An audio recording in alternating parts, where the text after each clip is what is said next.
Hello and welcome back to the Age of Bison YouTube channel where we have another civilization spotlight for you guys. And I'm super excited for this one of my personal favorites, if not probably my favorite civ, hard to say.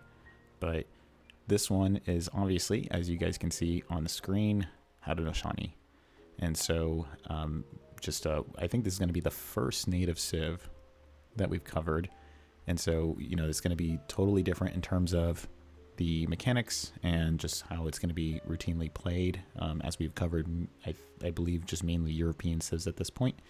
And so we're just going to start diving into the Warchief civs. This one's been around for a while, but still going to be totally different for new players now entering into the game. And I have no better person to talk about this civ with than MFD, who has graciously decided to agree to an interview with me and to lend his expertise into the civ, and he's just done a lot of great work in the community. A lot of people know about him, and he has played Haudenosaunee excellently in a lot of our tournaments here in the Discord and in other places. So I figured, who better than him? Thank you so much for joining me. How are you doing? Thanks for having me, mate. Really appreciate it that you asked. And to be fair, I don't think I won a single game so far with Haudenosaunee on your server, but I can say that it is one of my most favorite civs, and I think it was the first one that really started to get my elo climb and the 1v1 ladder going, to be honest. After playing around a lot with other civs, the Haudenosaunee was my first really strong main squeeze, coming up from 1400 and for the first time ever reaching 1500, and now I play them solidly at 1600 to 1650, I reckon. Yeah, so we have absolutely an above average player here, talking about Haudenosaunee. So let's just go ahead and dive right into it. So let's say I'm a brand new player. The civ looks really cool. Want to dive into it? What would you say are the unique mechanics of the civ that you would say, all right, these are like kind of the core things that you're going to need to know in terms of their mechanics that set it apart when I go into the civ? It is a bit difficult to spell it all out at once, of course, because the Warchief civs are just distinctively different from everything that we had back from the legacy days, of course. Mm-hmm. But at the same time, it does have its boundaries. With the E, there were some more changes, especially together things and so on, but let's just get started with the basics. I think Haudenosaunee for most is one of those civs that just designed around not having a great economy, but definitely better than standard or better than standard unit variations overall. The forest prowlers are great. The tomahawks are meh, but a bit cheaper. And overall, this civ is built around, at least in my opinion, tempo. So those great timings, great hits, efficient fighting, and very, very fast-paced gameplay overall. For them and for Lakota, economically speaking, it's a bit different when you talk about economic setup, especially coin gathering. Of course, you don't just gather coin from the mine itself, but have to place down a building that takes forever to build, hugely annoying, and at the same time rather inefficient. And when raids come in, this is going to be your worst enemy. So you have to get used to those little kinks, different gold gathering, also their upgrades from plantations and estates and farms affect natural gather rates as well, which is why the normal upgrades just stop the hunting dogs for food and after the first coin upgrade as well. So all those things just make the eco feel a bit slower and not as impactful, which can only be, well, supported by a water blade that is available by Stagecoach, of course, but those are options every civ has. So Haudenosaunee, one of the, I think, best timing oriented civs overall in the game, and generally speaking, the units often overperform or perform better. Some of the units in their respective roles, at least. Gotcha. So less economically focused. So we covered Portugal, right? And that's like a very boomy civ. That's a lot of economic focus. A lot of that we talked about utilizing the benefit of the civ inherently. So for Spain, that's the XP curve, right? So Dunamite talked about shipping a lot of things and getting a mass going through your shipments. Platt talked about with Portugal, you really want to leverage the town center production and the map control that gives you. When we talked about Germany, we talked about its aggressiveness. Same thing with Russia, right? The free units that you get, the masses that you can build, and the aggressiveness of those civs. So those are the ones we covered. Haudenosaunee is unique, is what you're saying, is that it's really relying on the quality of the units. So you would say that if you're going to be a Haudenosaunee player, if you really want to get into it, it's really focused on your micro play, and it's really focused on unit composition and making sure that you're countering your opponent, because your army will just hit harder. Absolutely, yeah, most of the times. I think a very general comparison that often floats around is also comparing Haudenosaunee to kind of a faster but less economically oriented France, if that makes any sense at all. Yeah. The units are better. They also have access to a cure pop, which feels a bit weird, but it's super strong if you play it by right. And their cav and anti-cav composition works a bit differently from France, but overall, it is a civ that can counterplay in a lot of ways, but is also more locked in than France because certain paths are just not available. There's no artillery, not a single piece of decent artillery in H3, for example. So the only way to counter opposing artillery is to play around that and to just goon snipe it or cav snipe it in the fights that you take. So very important to take efficient fights because you most of the time don't have the economy to back it up. Okay, so that's the big weakness is the economy, right? So it's you can't take any raids. You're not going to boom as hard, and then even when you get to the top of, let's say the game goes on late, you go to age 4, you're not going to have factories, so you're going to have a severe disadvantage. There are some drawbacks for sure, yeah. The only way that you can mitigate that is, as I said, by taking the stagecoach, for example, or water. And water play is also something that Haudenosaunee excels at, but you could do an entire video just about Haudenosaunee water, in my opinion. We may have to do just that in the future. Yeah. Let's get in. One thing I do want to talk about, because Civ-specific advantage, of course, one thing that you don't really mention it too often, I think, about the Civ itself, but the distinct Civ bonus that is also mentioned in the Civ description is that you get travois with each age up that your Civ gets. So you start with a builder travois that can build almost all buildings in H1 that are available to you, at least in H1, except for Trade Post and the War Hut. And then in H2 you get one that can build anything that you can build actually in H2, and so on and so forth. So you always have that immediate potential to build an aggressive building, for example, aggressive ward in H2, or to get another military building with an H up so you can start producing those H3, for example, units directly, or you can get your artillery found in H4. All those things are easier to set up with Haudenosaunee, enabling that tempo play that we talked about at the beginning as well. I see. So the Travois is a unique economic unit that the Haudenosaunee have that allows them to build various infrastructure just way faster, kind of like just wagons, right? So you just send those out, and then you can put down pretty much any building that you would want. Yeah, that is the great thing about it, because it also builds faster than, for example, Vils would do in that situation. And you can use them in H1 for scouting or for other purposes and that kind. And your play is most often oriented around the placement of these buildings and also of the choice of building, as we will see later on, I reckon. Okay, well, let's go ahead and dive into it here. I'm going to go ahead and create a new deck. Call it test. Oh, it's already existing. What was I building in a test deck? Oh, okay. Let's go ahead and delete that. I have no idea what I was making. Okay, so we have a blank deck here. And I want you to walk me through, hey, MFD, I'm going to be testing out Haudenosaunee on the ladder. I need a very stock standard land deck for, just the standard build order that you would think a Haudenosaunee player would need, and, take it in whatever direction that you want. So let's start in age 1. Yeah, sure. I mean, no big surprises in H1 for land, especially 3 Vils is mandatory for almost any Civ that has access to them. I don't think there's any other variety to this, really. Okay.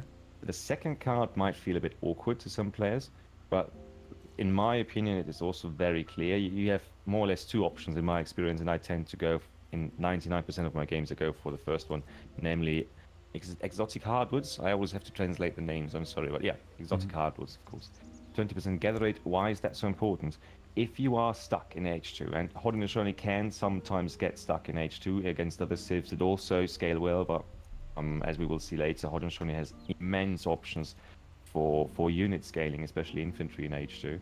If you have exotic hardwoods, you will be able to boost your H2 army output a little bit, because your units, the Tomahawks and the Kanyas in H2 both cost wood, so that is a safe option to go by. Also, if you're trying to rebuild water or to go on water later on, that card it's like economic theory for France, for example. It's a decent thing to have if you're stuck in a weird situation and don't know what to send. Okay, interesting. Yeah.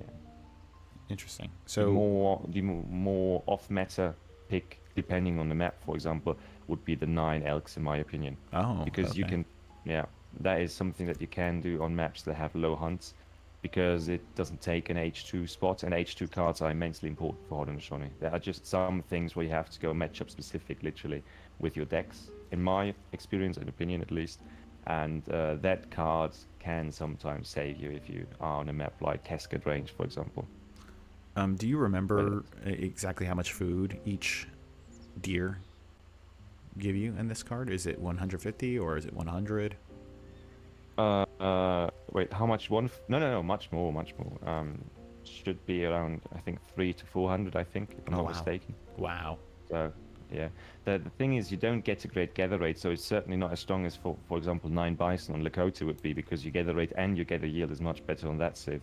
But for Haudenosaunee, this is just an emergency card that can really save your ass if you are in a situation where everything around you is blocked off and you just need that little extra food to keep going and win the next bit fight, right? Mm-hmm. And that card can enable you to do this. I would never go for all three of them in the same deck. I would very specifically pick this card for low hunt maps where you might find yourself in a dire spot without it. But most Okay. of the time, exotic hardwoods are good to go. Okay, interesting. I had not heard of people really using that, but that's a really good idea. So if you're watching this, and as you're developing your map knowledge, and you kind of figure out like, oh, I had a really bad game on this map, because I had only one hunt in base or two hunts in base, maybe consider having this in a second deck. But I'll leave that out for now. But I'm glad that we talked about it. And then I also want to point out for exotic hardwoods, I forget the passive buff that the Houd get. But it's I think they have an extra 100% yield or 200% yield on trees, like automatically. Like the Haudenosaunee, they get more wood per tree than other civs do. Is that correct? Exactly. Yeah. I mean, we also have cards that buff this even further, but we just recently had that change.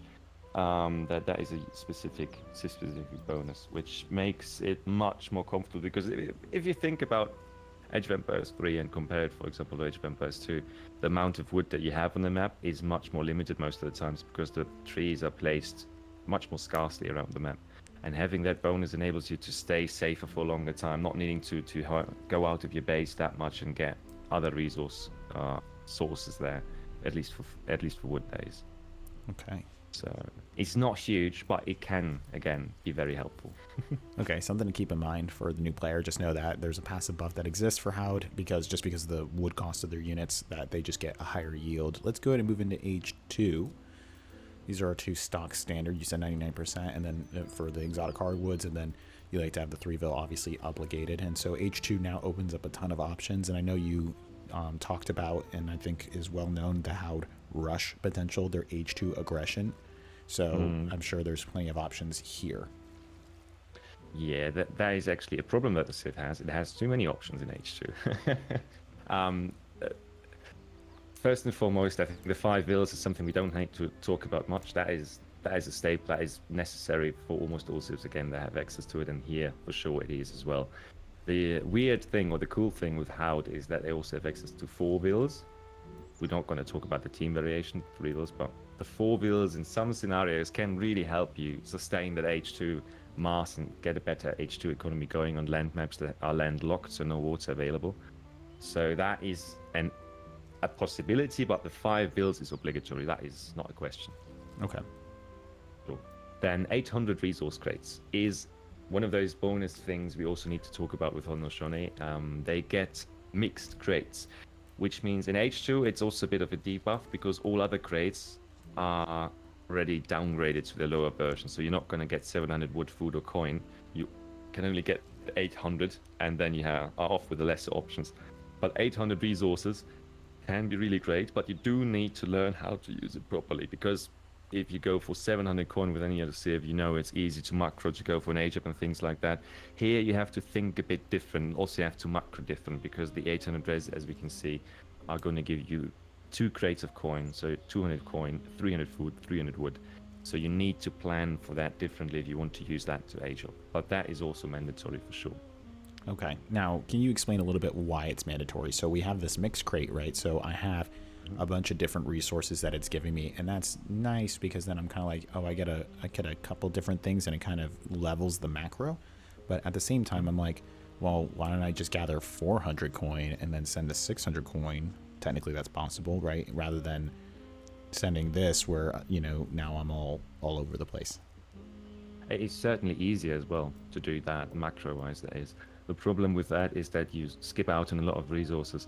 If you think about it, we all know that resources are gathered in different speed. So 600 coin is better than 600 food, but 600 wood would be better than both of them in terms of how much will gathering time that saves you. The mixed crates have a higher yield overall. That's 800 resources, and it's mixed as well. So the value there is so much bigger than the 600 versions that you always have to have that count, because the value is just that much better. And later on, as we're going to see in H3 and H4, we have more of those mixed crates that again go a bit above what you would usually get in means of value for their respective H cards. Okay. So in my opinion, take that card always. Okay, got it. All right, cool. So what else is in for H2? Now things get a bit difficult, I would say. I mean, we can talk about things like Volcania, which is also something that you won't, I think, do not want to miss in any game. It's just like 4 extra for Lakota. It's their strongest cav ship in H2, and it's the most important card probably for any H2 aggression.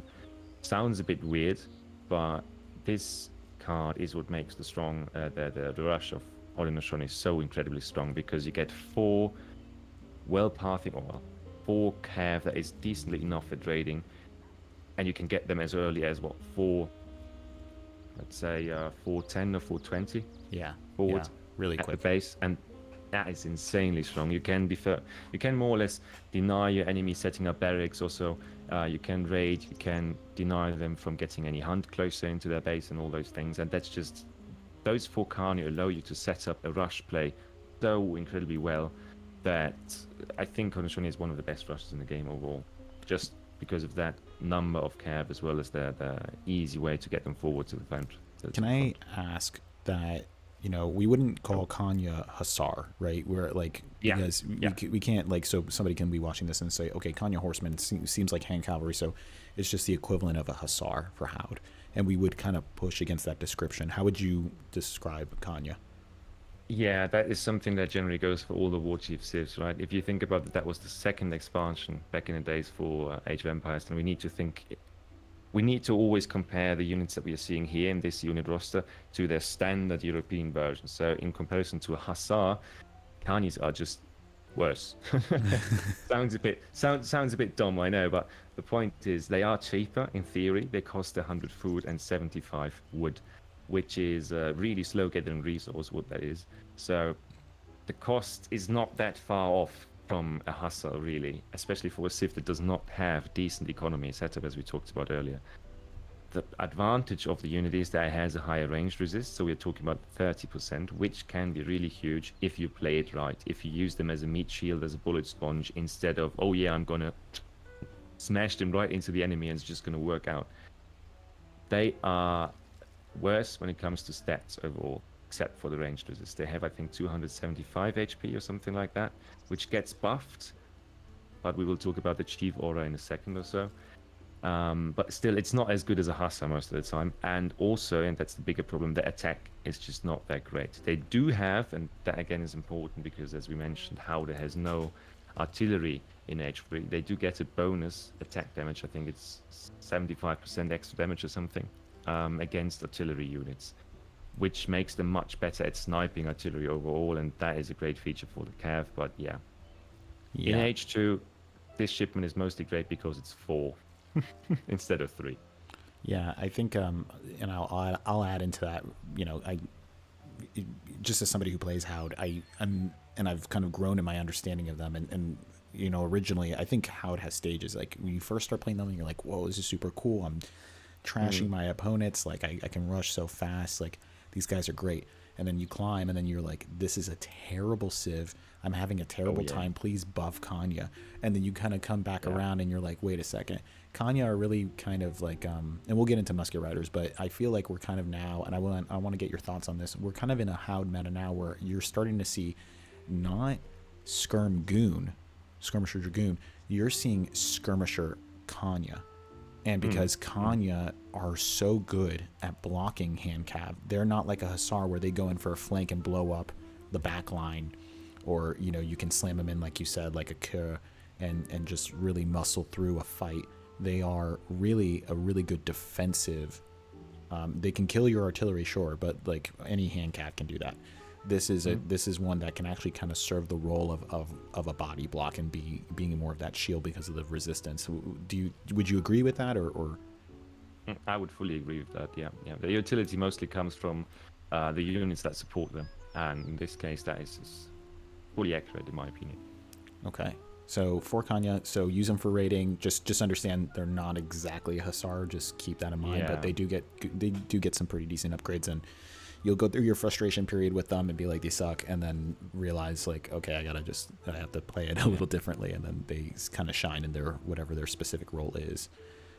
You need to see them more as a utility unit, rather like it's more about the purpose that you use them for than about the damage that they do. So that's what I would wanted to tell new players here as well. That is a unit that needs some experimenting and some understanding of how it goes. And a lot of the times, really, when we are talking about artillery snipes, for example, they are not going to do the job, but they are here to focus the enemy, to move his army around and to refocus his infantry to try and deter them from going on the artillery, right, on top of them, right?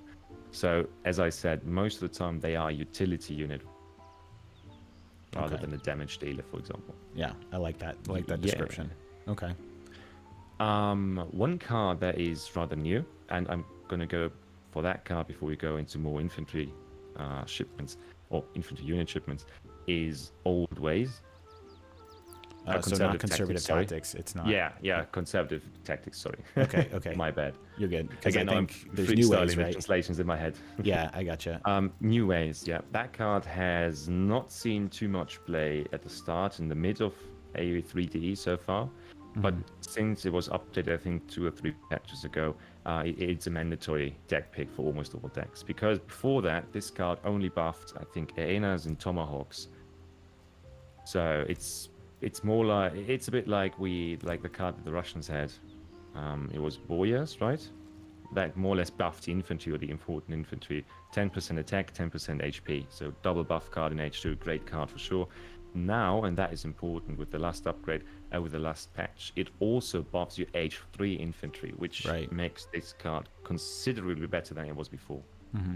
Yeah, flat 10% across all, and it's an H2, like you said, and it's all infantry, so it's just a solid all-around card. Yeah, I like having this in the card. And like you said, usually this was like, you would see it in like a rush deck, right? Because it would only focus on those H2 units, but now because it has this universal utility to it, it's just a mandatory card at this point.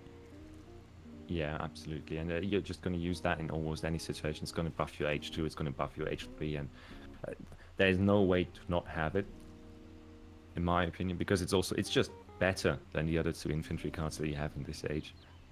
So if you are leaving anything out in the terms of upgrade cards, then you're certainly going to leave out one of the 2 other infantry upgrades. In my opinion, and I think we can talk about that next, if you compare infantry attack, that's 15%, to infantry combat, to infantry HP, also 15%, I would personally most of the time go for attack. So having attack, in my opinion, on infantry is more important than having the HP.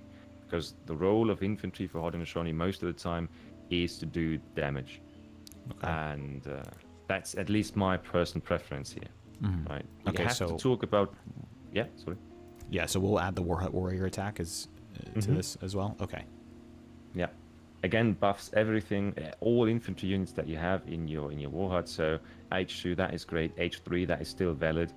And it's just a great overall upgrade card. As you guys can see when you watch this video, Haudenosaunee has 3 straightforward upgrade cards in H2 for all the infantry. And just as a little spoiler, but we got an H3 combat card with 15% HP and attack in the 3rd H as well. So that is what I meant when I talked about Haudenosaunee scaling, quality scaling. It is just absurd. It is insane.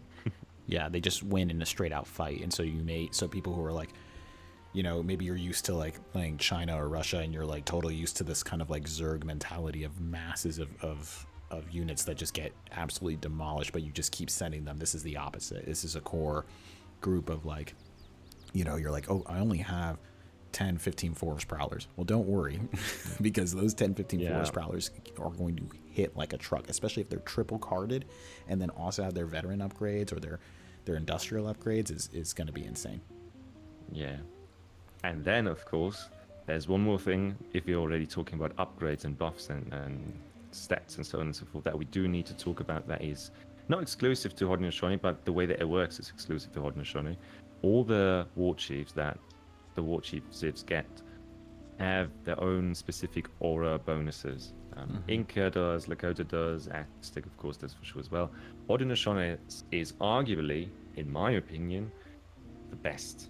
Right. If they're a bit close with Aztec, I guess, but for Haudenosaunee is just incredibly valuable, because the Haudenosaunee Explorer, what it does is it buffs all units. So all units, all military units around the Haudenosaunee Explorer by 10% HP, which is a buff that stacks. So it's going to be applied at the end of all HP calculations. If you have 150 HP, for example, for the Tomahawk, you get 10% on top, 165. You get even on that, you get 16 extra HP on that with the Warchief. So that is really going to buff up your army quality, even in H2. That is just a huge bonus. Yeah, it's massive. And it's one of those things where, once again, we kind of mentioned micro, being rewarded for your micro. The Warchief is basically in case anybody's confused, the Warchief is their hero, their explorer. I know we have different names for that unit, but it's essentially your explorer, your hero. And you have to really micro him because he's going to give you that buff. And so you need to keep him up and alive and kind of swirling around your army, so that way, everybody has that bonus as long as possible. Yeah, one big mistake I always see from newer players to the Civ, or from lower elo players that play the Civ, and something I did for a very long time as well, is that if you're using control groups, people do tend to put the Warchief in the same control group as their forest prowlers or as their muskets, for example. And the problem with that is that it's just going to go to the front of those, which is the worst, literally worst position for it to be in. Because then it does provide the HP bonus, but not for very long, because it's going to be the first unit that's going to be killed. That means your entire army drops 10% HP that they could theoretically have if the guy was still alive. Right. And especially with the bigger your army gets, the bigger that bonus is, right? So that is always something you have to consider. Try to keep it in the back so that it buffs your units, that you can use its special crack shot ability, which is literally just a falconet shot. An upgrade or an attack that does a shotgun the area of effect damage and upgrades its damage with each age up, which is absolutely huge and can be super valuable if used on units that are clumped together very tightly. But keep it alive so it buffs your army till the very last man is dead. So you mentioned the crack shot ability. So can you talk a little bit about that, since we're already on the topic of the Warchief? Yeah, for sure.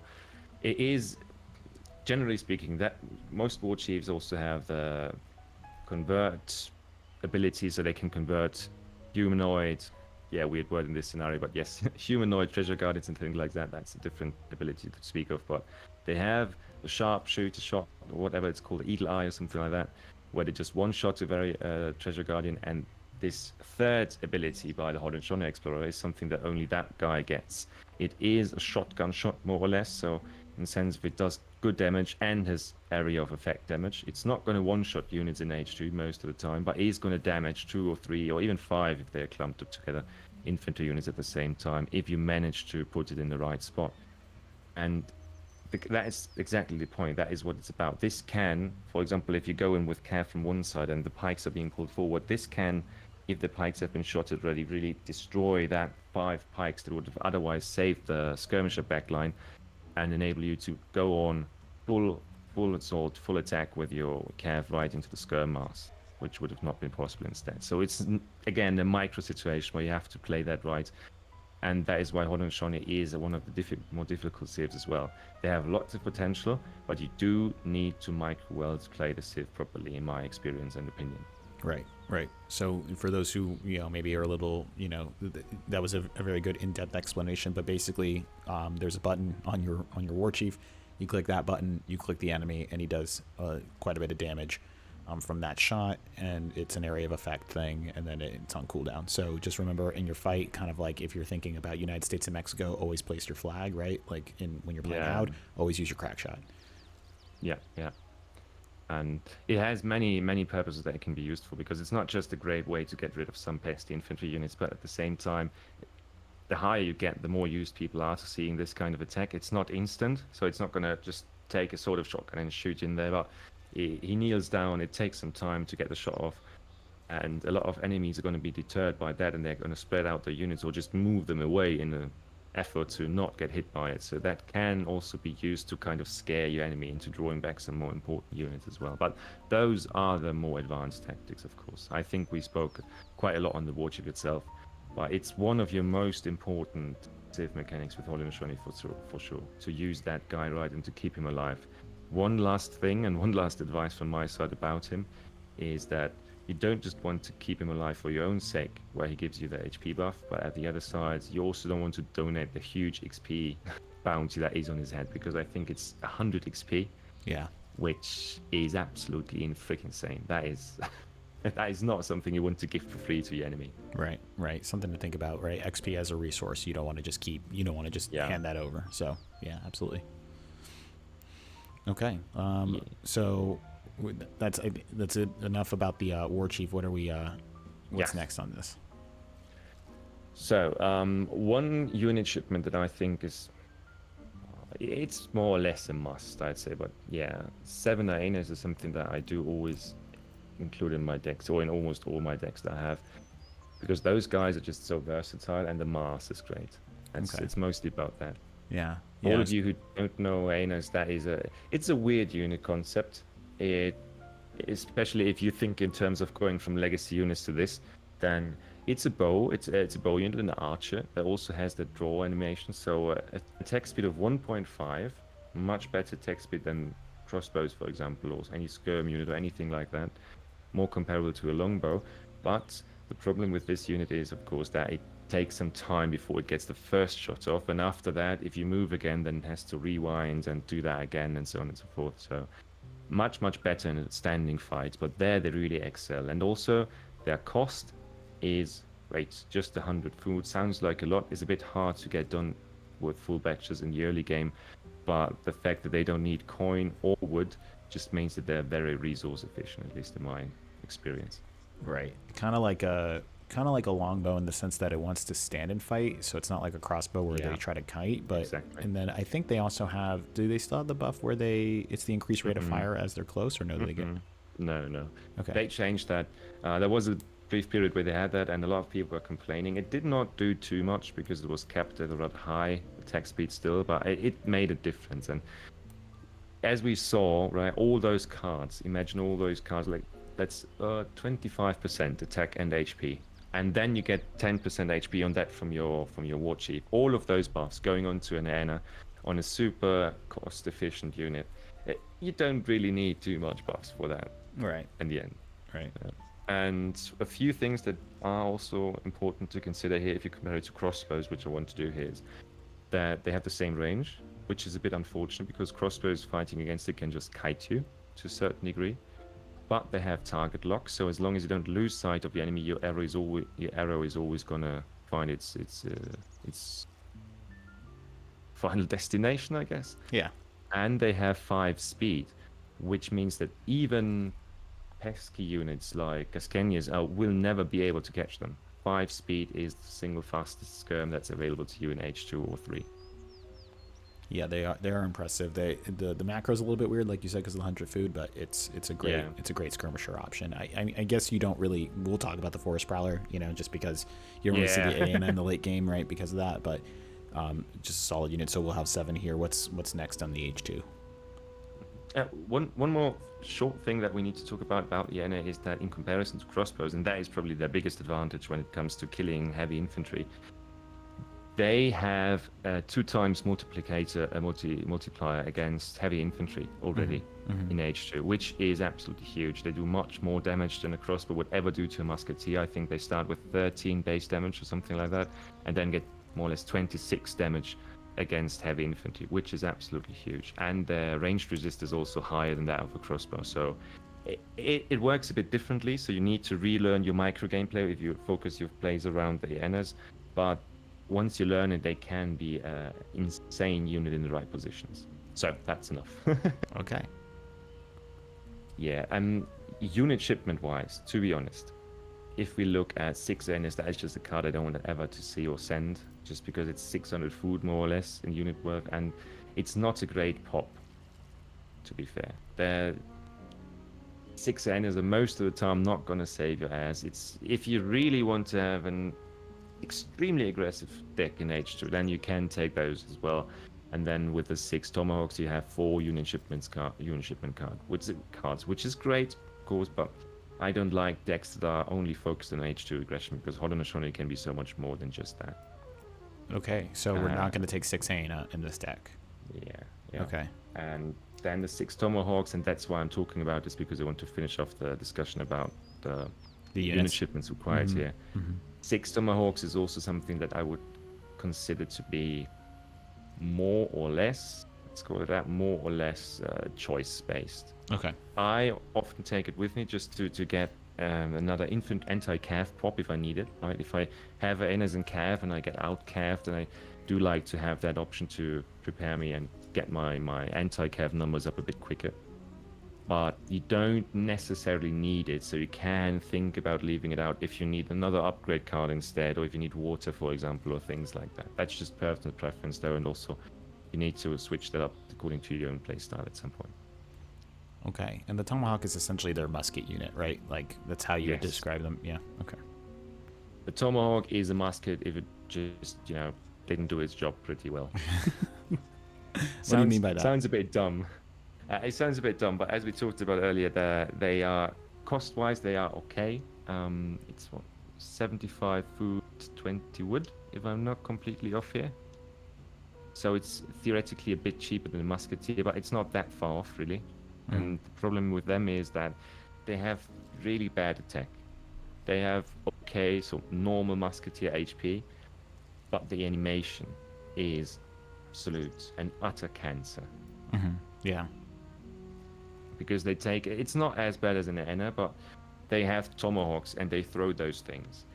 Now they are fast, of course, but they're not going to beat somebody shooting a gun. And that is what happens in the game as well. So if you have 10 musketeers fighting 10 Tomahawks, what's going to happen is that the musketeers are going to shoot first, always, even if you hit that at the same time, they're going to get the first hit. They're going to probably kill one of your Tomahawks first, and then you have 9 Tomahawks firing back with much worse damage. So they are good in melee, in my opinion. The animation there is great. The attack animation, though, is really what makes them subpar, in my opinion. The only way that they survive in H2 is that they are buffed by the Tomahawk, by the Warchief again, getting their stats a bit above average, and then you get all those unit cards that, of course, the upgrade cards that boost the stats to acceptable levels, and HP-wise to really, really darn good levels, to be fair. Okay, so we wouldn't. I mean, Musk Huss is an option, I guess, for Haud, but it's probably not the most recommended thing. I know that there are other builds that are out there that exist to make it possible, but we won't really get into it. But the Tomahawk is a musket heavy infantry option. Yeah, for sure. You mostly need it because you don't have anything else that has decent siege. So you are, especially if you play against civs like Inca or something like that, you will need some Tomahawks on the way to just get those damn buildings down. Otherwise, Aenas and Cav both not really recommended for that. Okay. So that finishes out the unit shipments. I'm not going to talk about the coin-based ones because I just personally, again, I absolutely dislike them. I don't think they have, or they are worth the money that you spend on them with this specific civ, because they don't give you something that you don't already kind of have with 2 skirm options, and doesn't make any sense. Okay, fair enough. I've seen some Huron Allied play, but we don't have to get into it. It's these are just niche things that, you can kind of think about. They can be used because they offer something at least that your army otherwise sometimes lacks. Namely, of course, the damage soak up is great from them, but also their siege is really, really decent. But the fact that you have to invest 500 coin, which is a resource that you otherwise need 0 off to field your army is a bit weird and a bit uncomfortable sometimes to get going. You can do it with a 600 coin shipment first, but then you spend 2 shipments on the card, and it's, that's why I'm talking about it being a bit hard to fit in a normal deck, in my opinion. It's just, Right. it doesn't really feel a good spot in comparison to other cards here, I feel. Right. Are there any other cards then in H2 you want to add here? Yeah, for my personal preference, something that I always feel like you need, most certainly need, is 600 wood. Before 600 coin, in my opinion. There are different opinions on that one as well, for sure, but I feel like the 600 coin is the more valuable one because that enables you to do stagecoach plays, better water plays, and all those things. And 600 coin is just a backup. If you already sent your 800 resources and didn't age up with them, then you can send 600 coin to age up with them. But we talked about 600 resources just being straight worse than normal H2 shipments. Right. So, if I had to go with one of them, I would certainly do 600 wood in almost all my decks. Okay, fair enough. And I think that only leaves us with one more card that we should talk about because it's absolutely not a must, but it is a must for certain matchups, namely the New Ways card. Okay. That one feels really uncomfortable sometimes. So it feels really weird to have in your deck or to utilize properly. What it is you send that card and then you have certain arsenal or certain what's it called in English? Yeah, arsenal improvements. Yeah. Arsenal improvements. There we go. That you would otherwise not get access to. The most important ones are for sure the counter infantry rifling, which is absolutely huge, since your skirms are probably the best skirms in the entire game, save for Abus guns, but that's another story. Right. And you also get the cavalry caracole, if I'm not mistaken, it's called. Yeah. The one that gives your dragoons more range and a bit more attack. And those two cards, since your skirm goon is absolutely insane, is what really sets you apart. You don't need that in most matchups, to be fair, because you have such big buffs on most of your infantry and on your cav and all of that. But, and that's the big point here, if you play against civs that can just fight you with musketeers all the time, then you want to have that extra damage on musketeers and heavy infantry in general.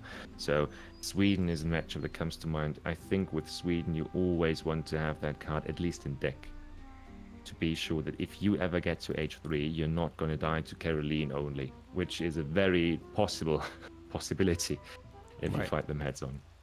Right. Yeah. I mean, it's just adding more just insult to injury, right? Like these are just massive buffs to add on top of an already buffed army. So you're just kind of, once again, leaning into that base mechanic of the Civ. So I think it's a good card to have for sure. Yeah, that's certain. And I think that sums up H2. You can, again, as I said, play around those cards a bit more and then change them out, change them back. But yeah, New Ways, not a must, but super useful if played against civs that are just going to musk you all the time. Okay. Sweden is the most prevalent one. Moving H3, on let's go to H3. Yeah, this is now, everybody's like, whoa, okay. This is a lot. It's a lot. You got a lot of even more unique units that are coming out and some crazy coin cards down there in the left. So let's get started. Oh yeah, there are some fun cards in this one, let me tell you. So first thing that comes to mind if you look at the first two shipments is that, oh yeah, we got more of those mixed crates. Crate on the one side. The bad thing about this one right here is we do not have any worse options here. So we don't have like 900 food or 900 coin, 900 wood. No, that one is gone. That's not going to come back. So we just have 1200 resources and 900 resources. 900 resources is a card, yeah, we're just going to ignore that for now. It can be used, but feels awkward again to use it. 1200 resources is where the money is at. That is surely a card you do not want to miss in your deck or not miss in any deck. So I don't think there's a single Haudenosaunee deck where you can afford to not have this card. Yeah. It's just, that's not a question. Yeah. 400 of each. It's good. Yeah, and it's also, just as a side note, if you think about the 800 resource card, there you get shipments of stacks of 100 resources, so 8 stacks of those around your TC, sometimes cluttering the place a bit. There you just get 3 stacks, 400 wood, 400 coin, 400 food. Great stuff. Look at that, take that, love it. Wonderful. Okay. Then unit-wise, and you see we have lots and lots and lots and lots of units, but before we get into that, I think we should talk about the upgrades, because that will then apply to everything else. Okay. Good. Namely, the most important one, Warrior Combat. Oh yeah. As I Huge. talked about, yeah. Yeah, 15% across the board. 50%. Yeah. Absolutely insane. And as we said, right, damage, and we're going to talk about one more mechanic that is the Warchief's exclusive again in a second. But before that, think about the fact that these 15% HP will again get buffed, or will be included in the buff that you get by the warrior, by the Warchief again. So it all stacks and stacks and stacks, and that is what makes the unit so strong. And especially, and that's the next thing we can go for, the Forest Prowler, which is such a beautiful, wonderful skirm unit. Okay, so this is something we have constantly referred to since the very beginning of the video. Essentially, like this is kind of like this is the, it's almost like a sort of like when we talk about like civ bonuses, right? This unit is basically a civ bonus. It is such a defining. I can't really think of, like there are just, just like the Ulan is the defining unit for Germany, right? So the Forest Prowler is now the defining unit for Haudenosaunee. So do you want to, let's, I don't want to spend forever on it, because technically it is just a skirmisher, and I don't want to gush about, a guy with a rifle, but if you want to talk a little bit about. But when he's that buff, then you need to talk a little about him, don't you? Yeah, you do. You really do. The great thing about the unit is, first of all, it's no different cost-wise from a normal skirm, right? So that is a good start. You don't have to recalculate for that one. The weird but also good thing is that the stats are a bit different from what you usually see, and it also gets a hidden ability which can be used to cause quite some mayhem, to be fair. So stat-wise, and please correct me if I'm wrong with this, but I think that the most recent changes since the upgrade card in H2, Conservative Tactics, was buffed to apply to them as well. They got nerfed a bit, so their base damage should be at 19, and their HP, if I'm not mistaken, without any buffs, and also not including the Warchief, should be at 135, putting them 9 HP below a normal skirm and 1 attack above a normal skirm there. Doesn't sound really impressive, does it? Well, hold on to your horses, guys. Don't forget, with the 10% HP buff from your Warchief alone, they just get straight out better than any other normal skirm. Just better, no questions about it. 20 range, if that was of any question to anybody out there, so normal base stats there. And now we introduce another special mechanic that a lot of people over the years have complained about with the Warchief civs, but that is absolutely necessary, and also, sadly, increases the need of ability, APM, and attention to the game to get you really proficient with these civs. Namely, the formerly known, what was it, dance place or something, or ritual place, and nowadays it's called the Community Pit. Plaza. Fire pit, right. Back in the days, people would dance around that place. It was just a big round building where you would send your villagers to dance, and from all the dancing, your units would get inspired and, well, do a plethora of things. You can buff overall build speed of units, you could buff XP, it could work more or less like a church, but with a much higher XP trickle and so on and so forth. And every single Warchief civ has one civ-specific dance as well, I think 1 or 2 even, depending on the civ, which we can talk about later here for Haudenosaunee. But the most important one for the military is the attack buff. If you send 25 villagers, which is the maximum available, to this now called Community Plaza, they are going to support the units, and they're going to increase the units' attack to, I think, 26%, if I'm not mistaken, on that one. And that's, again, buff that is applied on the current statistic, on the current damage. So if you get all the unit upgrades in, that 26% is going to be on top of all those buffs again. So ridiculous damage numbers are in range here with Haudenosaunee. That is for sure. Yeah, and it's one of those things to think about, right? When we talked about bad economy, this is kind of one of those things that lead into it, right? So, people say, "Oh, you want to dance because you want to get the huge damage buff, you want to get some of the bonuses that gives you." There's a lot of talk about, like, so the Community Plaza, like you said, is this unique building that the Warchief civilizations get that give them these buffs when you add villagers to it. In Haudenosaunee's case, it's really just, well, now they have the healers, so you can task them, but we're not going to really talk about that unit. It's sort of a priest unit that can heal your units and also dance or work in the Community Plaza, let's say. So, that's one thing, but we're not going to get too deep into that because that's kind of, again, more niche. When it comes to the community plaza, it's one of those things where we're saying 25 vills, and you're like, 25 vills, like that's 2 mills, that's 2 estates, right? That's, like, you're taking a lot from my economy. Yes, so it's one of those things that you have to kind of think about, where do I want the damage buff, or do I want, this bonus, or do I want to kind of mix and match, or do I want them on economy? So it's just one of those macro things that, it's a complicated civ, so you have to kind of deal with it. Yeah, my personal advice to all new players here is you need to get used to using these things. In H2, it's often a bit hard to really utilize it to the fullest, but at the very latest, the big scale fights in H3, 26% damage will absolutely turn the tides if it needs to. That if you can't win it with those 26%, then you never had a chance to begin with at that point, to be fair. Yeah, that's absolutely the case. What I want to recommend is that you're going to have your vills on the map, of course. At that point, if you're in H3, then you're always going to be outside of your, away from the TC to some extent at least, gathering stuff on all ends of the map probably. And if you have bigger clumpings of villages, so say 10, 15 to 20 villages in an area, but in a more or less centralized area, build your community plaza there, build it close to your bigger economic spots, so your villagers don't have to walk too far to populate and to get their bonuses up, because if you fight, you want to be there quick and you want to be able to hit quick. As we talked about, Haudenosaunee is a tempo civ, a timing civ, and that also means idling 25 villages is a huge economic, pain, but at the same time, it also enables you to take fights that you otherwise would not be able to take, and you take them so well that it is worth the economy that you sacrificed for it temporarily.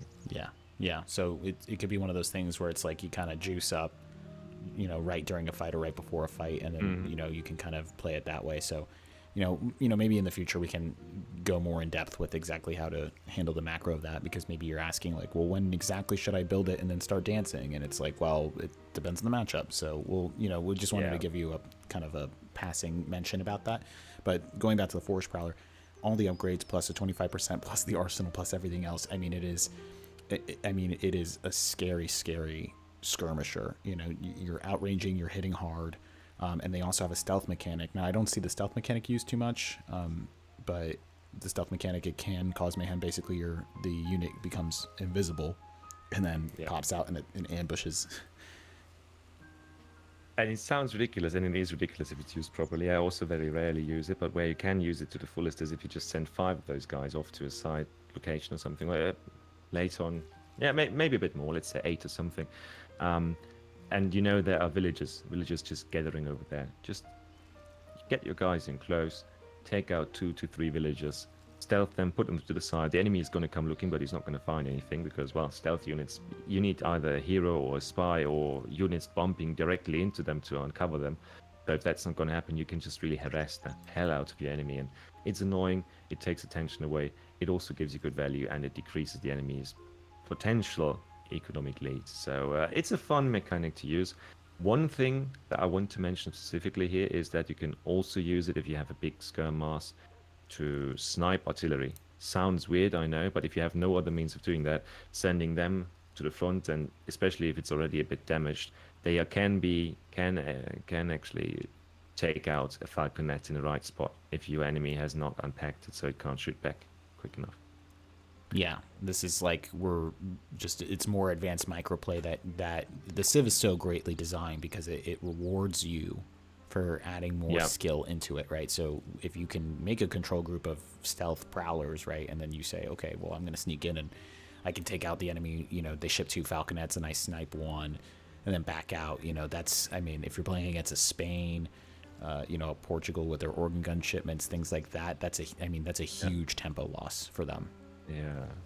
And that is the big problem again, as since we mentioned falconets and generally speaking artillery play against Haudenosaunee as a problem in H2 already, and it certainly is.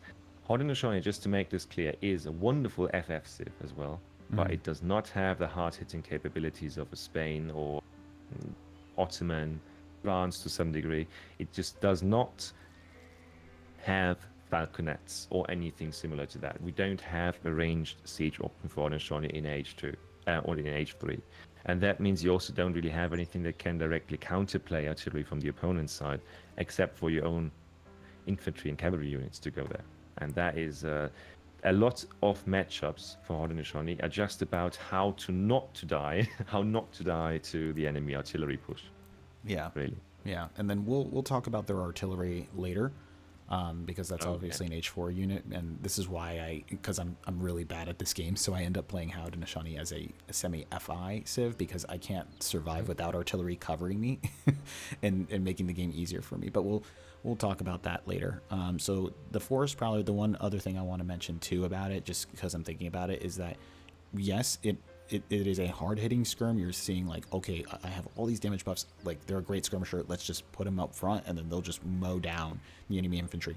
Yes, but I get the feeling, and I want you to speak into this as well, is that they're usually better in the kite, and that like for whatever reason, like when they can stand and fight, but for some reason they perform a lot better, and they are you also want to preserve your mass. And so I would highly recommend for the Forest Prowler really get used to kiting with them. Like even if like you're winning the fight, just keep moving back and forth and kiting with them. I'm not entirely sure exactly why that's the case. I think maybe because they outrange them, but yeah, I think I can contribute maybe at least some ideas to that. The issue or the advantage that most of the time you're not going to outmass your opponent. There's very few saves that you will outmass with your Forest Prowler mass in H3, even if you FF, right? Because it's just hard to get a real mass at the start since the economy is not that great. And the way to mitigate that disadvantage is that the normal setup or the normal army spacing is of course limited. You can't have one giant row of 100 units sitting right next to each other, but they're going to form lines after lines after lines. If you get your, say, 20 Forest Prowlers into fighting range, take the first shot and then go back, and the enemy tries to shoot back, and it's only 10 of those units are now in range since you're already moving back, that's how you get more damage out of your better units against the bigger mass without taking too many losses. And generally speaking, you want to preserve your mass since your economy is not that great as well. So kiting back and getting forward, sniping a unit, then going back before the enemy can react and shoot back, all of those things are going to get more value out of your civ. Trading well with Haudenosaunee is one of the most important secrets to winning fights and winning games overall with this civ, because it is about trading. You don't have the great economy to out-eco your enemy. You need to outperform him unit-wise, so you get that resources, get him to spend the resources on reinforcing units and so on and so forth. Yeah, absolutely. Okay, so I think that's enough about the Forest Prowler. Basically, yeah, like all you need to know, potentially one of the best skirmishers in the game. Some people argue that it is. Some people say that it is not. But I think everybody would agree it's at least top 5. And so, just keep that in mind and know that it is going to be a unit that rewards skill. So we just wanted to give it a quick chapter in this video. So what's next? Yeah, what's next? Now here, H3 I think is where most decks start to deviate very heavily, in my opinion, at least, or in my experience. Overall speaking, right, for Haudenosaunee, if you want to get into the civ, is it okay if I recommend a guide for that? Just saying in the sense that there is a lot more specific stuff in there as well. Good old Kevin, one of the best players in the world, and also one of the very best Haudenosaunee players out there, started or made a Haudenosaunee guide that more or less covers age-ups, maps, matchups, strategies, decks, and so on and so forth in more detail than we do here. This is more like an overall idea, right, of most things. But I can only recommend that you at least take a look at that as well. Maybe you can post a link in the chat and in the video description or something like it, because that was what got me into playing Haudenosaunee initially, and what really helped me get better with my builds, because it offers you a very standardized version that you can then work with and add your own flavor to it, if you want to say it like that. But the deck itself from now on is heavily dependent on what you want to play and how aggressive you want to play, and again, team, 1v1, so on and so forth. For 1v1 land, I would certainly, I mean, let's start with the Kanya again. Kanya, we talked about it in H2, they work absolutely different in H3, if that makes any sense at all. Because in H3, especially if you have F, that unit is one of the reasons why the Haudenosaunee FF is so damn strong, because you get 6 of those guys. And we also have to think about macro here as well. If you age up straight, more or less straight, without building any units in H2, you send the 800 resources to do that, you get 300 wood out of that. 125 wood you will invest into a new house for population, which leaves you with 200 wood when you reach age 3. And now comes the magic. You get a travois, you build what's it called, a coral for your calf, you upgrade the carnier immediately, and then you will be there at 7 minutes, say 7 minutes 30 or so, 7 minutes 40, with your first skirms and 6 fully upgraded beefy carniers on the front of that. Your explorer buffing them by 10%, and they have 30% ranged resist. Those guys in H3 become something entirely different that they were never meant to be when we played H2. Right, exactly. Super fun. I love it. Yeah. Again, they are still a utility utility cav, but since they get their 25% on HP and damage, but most importantly on HP, they're going to be much better at taking fights, at enabling you to take fights with their snare, at tanking damage and so on and so forth. And they also, if there's exposed artillery, you can just take 2 of those D2 and get that artillery taken down if your enemy does not prevent you from doing that. So incredibly mobility, incredible aggressiveness is possible with this, and especially for people who do not like to micro artillery too much, you're not going to have the problem with Haudenosaunee in H3. Yeah, because you don't have any artillery. Perfect. Yeah, it's a good point. Just again, just making that wall of cav, and it sounds kind of strange, if you're coming from a European, civ style, but there it is. They're just great for that mass that they can put out.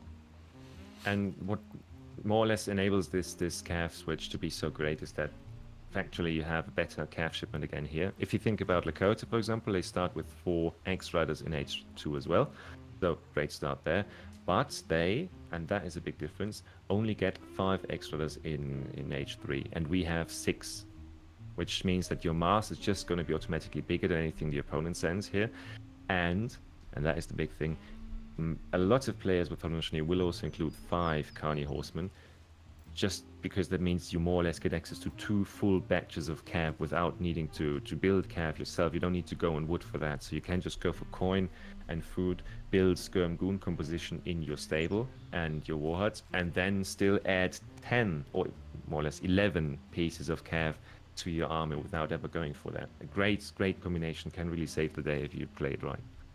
Okay, interesting. Yeah, it kind of eases up the macro, basically. You don't have to get the wood for these guys, but, then once these shipments are done, obviously you'll have to go from there. But, okay, cool. So let's do the 6 for now, and we'll see where it takes us, and if we have room, we'll add the 5. So what's next? Another shipment of 5, which is definitely most important. I think that's not an option. That's a must, again, is the Rifle Riders. And... Musket Riders, sorry. You're good. That's where I mix it up because I played too much Lakota. Musket Riders, those are a very peculiar unit, to be honest.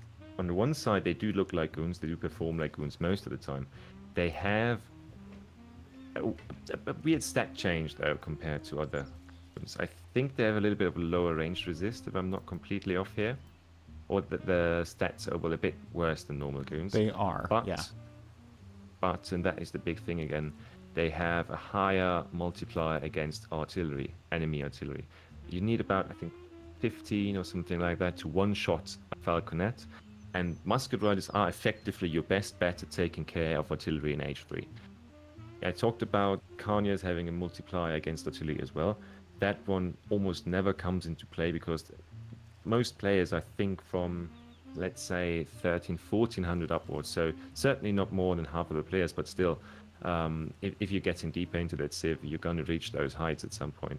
And there, people just don't leave their Velks out without any melee defense. So melee cav is very rarely going to get the job done, and Musket Riders are here to do that for you. Their multiplier is just great, and they can still, go in there, take a shot, and then just dash out of there without taking too many casualties in most cases. Yeah, absolutely. But I think one of the things to talk about too is their cost in comparison to what you get per unit. It is very, very weird when you first see what the cost of this unit is. As I said, the Skirm, the Forest Prowler, even though it functions a bit differently and is stronger than normal Skirms, is same cost, right? Not the case for this one. Musket Riders are effectively cheaper, theoretically, than a normal goon, because they cost only 55 food. But, and that's a big but, because Haudenosaunee does not have a great economy, I cannot stress this enough. With Forest Prowlers, with Musket Riders, you need to pay 100 coin each, which is a hefty sum. If you compare it to Dragoons, 90 coin, 90 food, much more balanced.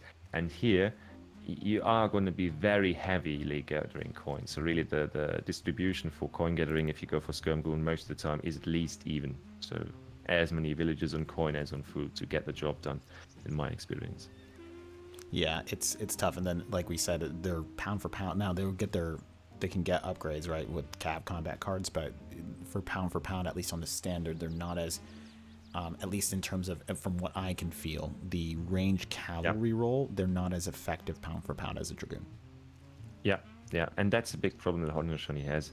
And that is also why you need that sort of wall of Kanya protecting your units from Cav that advances. As we said, right, Kanya are not that great in Cav versus Cav fights, but they do take less damage from the goons because of their bigger ranged resist. So if you have that Skirm Goon Cav combination on both sides and fight against each other, they're just going to hold the line against the range damage a bit longer, while the enemy's Cav might just die a bit faster to your buffed up units. Right. Ideally, of course, but right. you often lack good, decent melee defense against cavalry as Haudenosaunee. Yeah, it's kind of a weird. And what we're getting at here is that, like, when you play and you're kind of learning the game, you're like, well, I've heard, Kaiser Klein told me to do Skirm Goon, so I do Skirm Goon. Yeah. All right, cool. And so you think Musket Rider, Forest Prowler. No. So what's gonna happen is that what you're gonna do is that your opponent is gonna make hand cavalry, and they're gonna make their skirm, and hand cavalry will be their flank. They may have artillery, and then they'll have their goons, right? And so your goal in your fights then would be to use the Kanya to actually block the hand cav, and then you'll have a mix of Kanya and Musket Rider. And then you'll have fewer Musket Riders than you would normally have in terms of like a standard Dragoon, and then the Musket Riders will try to clear up the hand cav that are being blocked quickly, so then the Kanya can go and do their thing, and then the Musket Riders can kind of try to then snipe the artillery. And so you really won't have like a mass of like 30 or 35 of these guys in your main composition. I think you'll be healthy with like 15 of them, and that will kind of ease up the coin, because the coin cost is just so insane. Yeah, the idea is that your skirms will always beat the enemy skirms, and they will always beat the enemy goons. So what you do is you just use the Musket Riders in a lot of places to more or less support the Kanyas when fighting Cav versus Cav, and that's the idea here often. Yeah. So and you talked about the damage card for Cav. That is also something we need to mention. I think that Haudenosaunee has access to 2 upgrade cards for cavalry. Actually, they have an insane amount of upgrade cards overall. We did not even talk about artillery cards. Well, that comes later. Mm-hmm. I would always recommend, from my personal perspective, for cavalry to go for cavalry hit points instead of cavalry attack first. Yeah, absolutely. Yeah. Why? Because most roles that cavalry has to fulfill, or most roles that they have to play at, is about having HP, is about tanking damage, is about surviving long enough so the high DPS units, in this case most of the time the skirms, or to some extent the goons as well, do their thing and kill what's in front of the Kanyas, and the Kanyas just need to survive and take the punishment in the meantime. So that's why HP, and especially with the 10% HP that comes on top again from your Warchief, that is just, I think, the better thing to go for. Yeah, I totally agree. And then we only have one more card that is a must in my eyes, an absolute must, which, well, is the 5 cures. It is as wonderful as it sounds. Oh, yes. Yeah, this is definitely one of my favorites. Yeah, it is an absolutely beautiful card. And it is probably also the reason why people sometimes say that Haudenosaunee is just a better or a faster France, because 5 cures for 500 coins sounds like a weird card. If you think about France, what shipment does France have here? We have a shipment that should be worth 1,000 resources gives you 3 cures, so you'll more or less come out 100 coin short, or 100 resources short. For 3 cures, that's 900 resources with runs. It doesn't pay off that much, but it is great for switches. Here, we invest 500 coin and get 5 cures as a pop. This pop can be the most gruesome stuff you've ever seen, ever. Oh yes. Oh yes. If it pops in the right spot. Recently, a game against a Spain player whose rods and infantry absolutely diminished with that, because they hit so hard, it is unbelievable, and it often surprises the enemy when it happens in your own base. My only advice, I mean, it's cures, so it's just a strong high HP unit that benefits again from your Warchief, has insane DPS because of their area of effect damage. My advice is that most of the time, except for those very, very early fights, there are some scenarios there, I would like to pair them with Kanyas, because then the enemy has a much harder time focusing them on in the fight. Yep. Yeah. You don't want them to get surrounded, because then they're gonna be in a form where they always hit to the outside, more or less. They split up the damage much more and don't overlap their area of effect damage areas too much, which negates their damage abilities quite a lot, to be fair. Yeah, this is a this is a nuke, like, essentially. This is a card that can win you the game. You know, if you like you were talking about tempo, right? If you have the tempo, you're battling with your opponent, you're cutting them out, you're doing some good damage, and then suddenly a batch of 10 Kanya and these 5 guys hit the flank, and it's over. Like, you wipe out the back line of their army, it's done, and then you send them off, and then they start going after the economy of your opponent, and then you can just slow push from there. These guys are, you can't understate it enough. This is your back pocket. You don't want to just throw it out there, you know, in the hopes that, like, oh, I can muscle through it, or this is a nice little, you know, power spike. You got to treat these guys as, like, this is a pocket ace, you know, that you're just keeping in your back pocket for the pristine moment, and then once they land, it lands. So great card. Yeah. And I like the reference, because I like that metaphor, because at the same time, it is also very important that you use your sleight of hand abilities correctly here. You want to kind of get the enemy to position themselves in a way that is beneficial to your then soon to approach pop. Don't forget, Haudenosaunee also has what we call big buttons, as every other the Warchief Civs has, which is for certain buildings, they have a big technology that can be researched in different times that give you special bonuses and research very, very quickly. I think almost all of them are done in 10 seconds. And for Haudenosaunee, what you get is, in UTC, 500 food. For the first iteration of that, you get 5 tomahawks that spawn at your shipment point without taking up shipment time or without anything. Just 10 seconds, 500 food invested, you're good to go.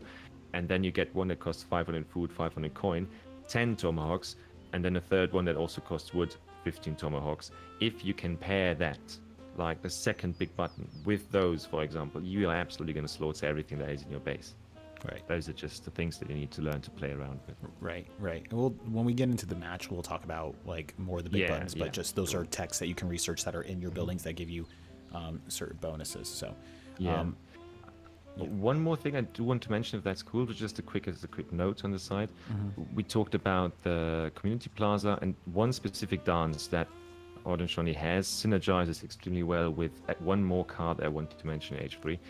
Namely, they can dance for building travois that can build all buildings, more or less. Yeah, and the idea there is that you can, while other players need to gather wood to transition from natural resources to estates, farms, mills, and things like that, Haudenosaunee can just put 25 villages on their community plaza and then spawn travois that then build your economic buildings to transition much smoother. And something, even in 1v1, that can be, that is the most important thing here, beneficial to make this much better and much stronger, is the card Agrarian Ways. So that's just one card to the right, and it sets all your upgrade costs, except for the Imperial upgrades, to 0. It still has the same research time, but that means that you get, I think, 2,000 something, or 2,000, maybe even more resources for free. And since you can just upgrade all your gather technologies in your estates and in your farms for free. Don't forget that also applies to the gather speed for natural resources. So that is the great synergy that we have here for Haudenosaunee, because they get to traverse for free, and they also get that bonus applied to natural resources as well. Yeah. That's all I want to mention. Yeah, so this is the Travaux that we are talking about earlier, and then nice mention for the agrarian ways. So now we're kind of like in the optional cards of Age 3. What would you say? Yeah, I mean, I think I have it in all decks, but I would still call it optional, as you said earlier, is the 5 Kanyas. We talked about that already in duration, in length. Then I think 1 card or 2 cards that are most of the time switched around is 9 Tomahawks or 5 Mantlets. That is a card that I often see played around in the sense of that the Tomahawks are there as anti-cav option, as siege option, and so on and so forth. And the mantlets are a very weird unit that I, even to this day, don't fully understand, but can be very well played if you know what you're doing. Mantlets are more or less bullet sponges, per definition. So those guys have a hefty 50% ranged resist with a decent enough HP pool to make that really count. If you put them to the front, then they tank shot after shot after shot. They're not tagged as heavy infantry, so skirms are not going to do anything against them. You need cav to counter them effectively, and they can soak up an immense amount of damage and protect your more important DPS units in the back, and also have a decent amount of siege, but that's most of the time not what they're used for. Right. So this is, once again, just, we can't emphasize it enough. The Civ awards your micro. Great units, it awards your micro. So if you can start to then mix in the mantlets into the composition, because you're kind of getting this idea that, hey, the Kanya are used for bullet sponging, the mantlets are used for bullet sponging, your musket riders are also used to kind of like be in the back line. You're not going to make many of them. And what is that all for? It's because your forest prowlers are supposed to be the kind of star of the show. So these guys are just great. You know, if you can really, I wouldn't recommend it like as a new player trying to, because for some reason drag boxing the mantlets doesn't put them at the front. I feel like that should probably be patched. But if you can get them in that control group or just select them, you can do a select this type of military unit hotkey and just keep setting them and right clicking them to the front and then keeping your forest prowlers back. And these guys are great. Yeah, they effectively just tank an insane amount of damage if played properly. But as you said, it's a bit hard to get them in the right spot. Since we are talking 1v1, there's not too much to go. 2 cards to come out that I think we need to mention, but at the same time need to say that they are not too often seen in 1v1 just because of how slowly they affect your gameplay. Namely, on the right lower corner, we've got Environmentalism and North America Trade. 2 cards that showed up pretty, I think, at the same time, pretty simultaneously, if I'm not mistaken. North American Trade, first card, is the one that you will see more often in 1v1s.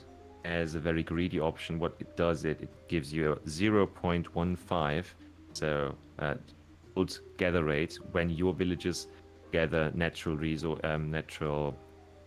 animals, right? And you also get coin when you gather wood, but I don't think it's too much. I don't remember the rate on that one, to be honest, though. Right. It is more or less a quarter of a villager on every animal that you gather from. This rate cannot be buffed further, so no coin upgrade is affected. But it's just something we need to mention because that is a way where you can just buff your economy even further. It's a bit slow. That's the only problem. And with Haudenosaunee, since you do not have a bigger gather yield on animals, since you can only send it in age 3, it's a bit hard to get a good use out of it since most animals are gone at that point. It's when you are able to afford to send that card. Right. Because if you're sending it early, again, you're kind of missing out on the tempo. It can be greedy. There's options here, I think, in terms of like if you're looking towards industrial, whatever. But it could be good. But higher level play for sure. And then environmentalism is also something that is a gimmicky card. It sounds like, but in team it is a very, very strong card. For 1v1 situations, what it does, generally speaking, your trees already last longer. With this, they're going to last even longer. I think it sets tree gather yield to 500% or 475%, something like that. It's 400. Every single tree has, with the original gather yield bonus as well. So something. What this will do is it will turn single tree into the resource equivalent of a copper mine. Nice. And it will make all your important infantry and cavalry units that did cost coin beforehand cost wood instead. You got wood gather upgrades, and you can access your gather upgrades in the market. So what's the idea here? You're basically just getting your units for a resource that's easier to gather for you, and where you will almost never have to leave natural resource gathering. So gather rate is going to be better than if you had played for plantations in comparison to that, or for estates.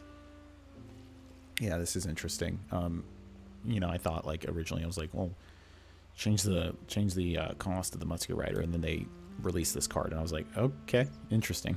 But there's potential there for sure. Yeah, that's just something that you should know about, but it's not often seen in 1v1 decks. It can be good, but not in 1v1. The problem is that it's not tempo oriented. None of these things give you an immediate bonus that does not need time to accumulate and to really impact the gameplay. Yeah. But that's H3 from my perspective. We could also mention the support cards, but I think except for the Oneida support, which gives you a town center Travoy and 10 villages for 1,000 coin, all of the other cards are pretty much irrelevant in my experience. Okay. Yeah. So just so everybody knows, if you have the game, just read through these. This just coin costs, and then it ships units and things like that. But like, there's no upgrade for them. Like with what is that? Like I think Aztecs, right? They get the buff for their units when they sneeze. Yeah, Lakota too. Yeah. So it's kind of, this one's a pretty decent one for booming, but you can build a deck around that if you like. But it's 1,000 coins. So. Yeah. But we won't get into it since we've already talked at length about so many of these other cards, and so let's just go ahead and go right into H4. H4. Yeah. And here is where I am. I don't know if I can talk about this or not, but well, sue me. H4 was for a long time considered to be absolutely embarrassing for Lakota in the sense of shipments. They have some shipments that were always great, and most of their basic unit shipments, like the Forest Prowler cards, the Musket Rider cards, the Kanye Horseman cards, they all were at ridiculously low numbers. So I think we got 10 Forest Prowlers or 11 or something, I think it was 10. I think it was 10 Forest Prowlers or even 9 maybe. 6 Musket Riders and things in H4. And I just pestered and annoyed the hell out of the development team until they fixed that and changed civs. The numbers of these units to more or less resemble a decent shipment value in H4. Yeah. So that I'm very proud of. I accomplished something. Good. Yeah, but in H5, the most important cards in every Haudenosaunee deck, no matter what strategy or thing you go for, is, in my opinion, almost always either the 1,500 resources or the 4 pieces of artillery. Those are the staples of Haudenosaunee H4. Right. So once again, we're splitting that. The resources, and this is infinite, so it's just a nice shot in the arm for your economy to just, as you're stacking shipments, you can send that in. It's great. And then let's talk about, they have artillery. Let's talk about the light cannon. Oh no, MFD and SerSharkDad lied to us. What is that? What the hell? No, artillery. This is not just artillery, my friend. We have the single greatest skirm, or probably the single greatest skirm in the game for this civ. It would be a shame if they had another great unit, but they do. Yeah. This is arguably the greatest piece of artillery. Now, again, people are divided on the subject. But I think there's a pretty large contingent of the community that would say this is the greatest artillery in the game. I think one thing we can certainly agree on, and I hope you're not hearing my blinds go down there, that window, but the thing that we can all agree on is that the light cannon is the best piece of multi-purpose artillery out there. Yeah. It is surpassed in certain functions, in specific functions by, specific artillery, of course. It's not as great as a mortar at sieging. It is not as great as a horse artillery at killing infantry. It is not as great as a Kulv at countering other artillery, but it does all of these things extremely well for a multi-purpose artillery piece, and that's the biggest advantage of this thing. When you think about especially falconets, horse artillery, all those units that have to unpack, this is not the case here, because Haudenosaunee artillery pushers are just built different.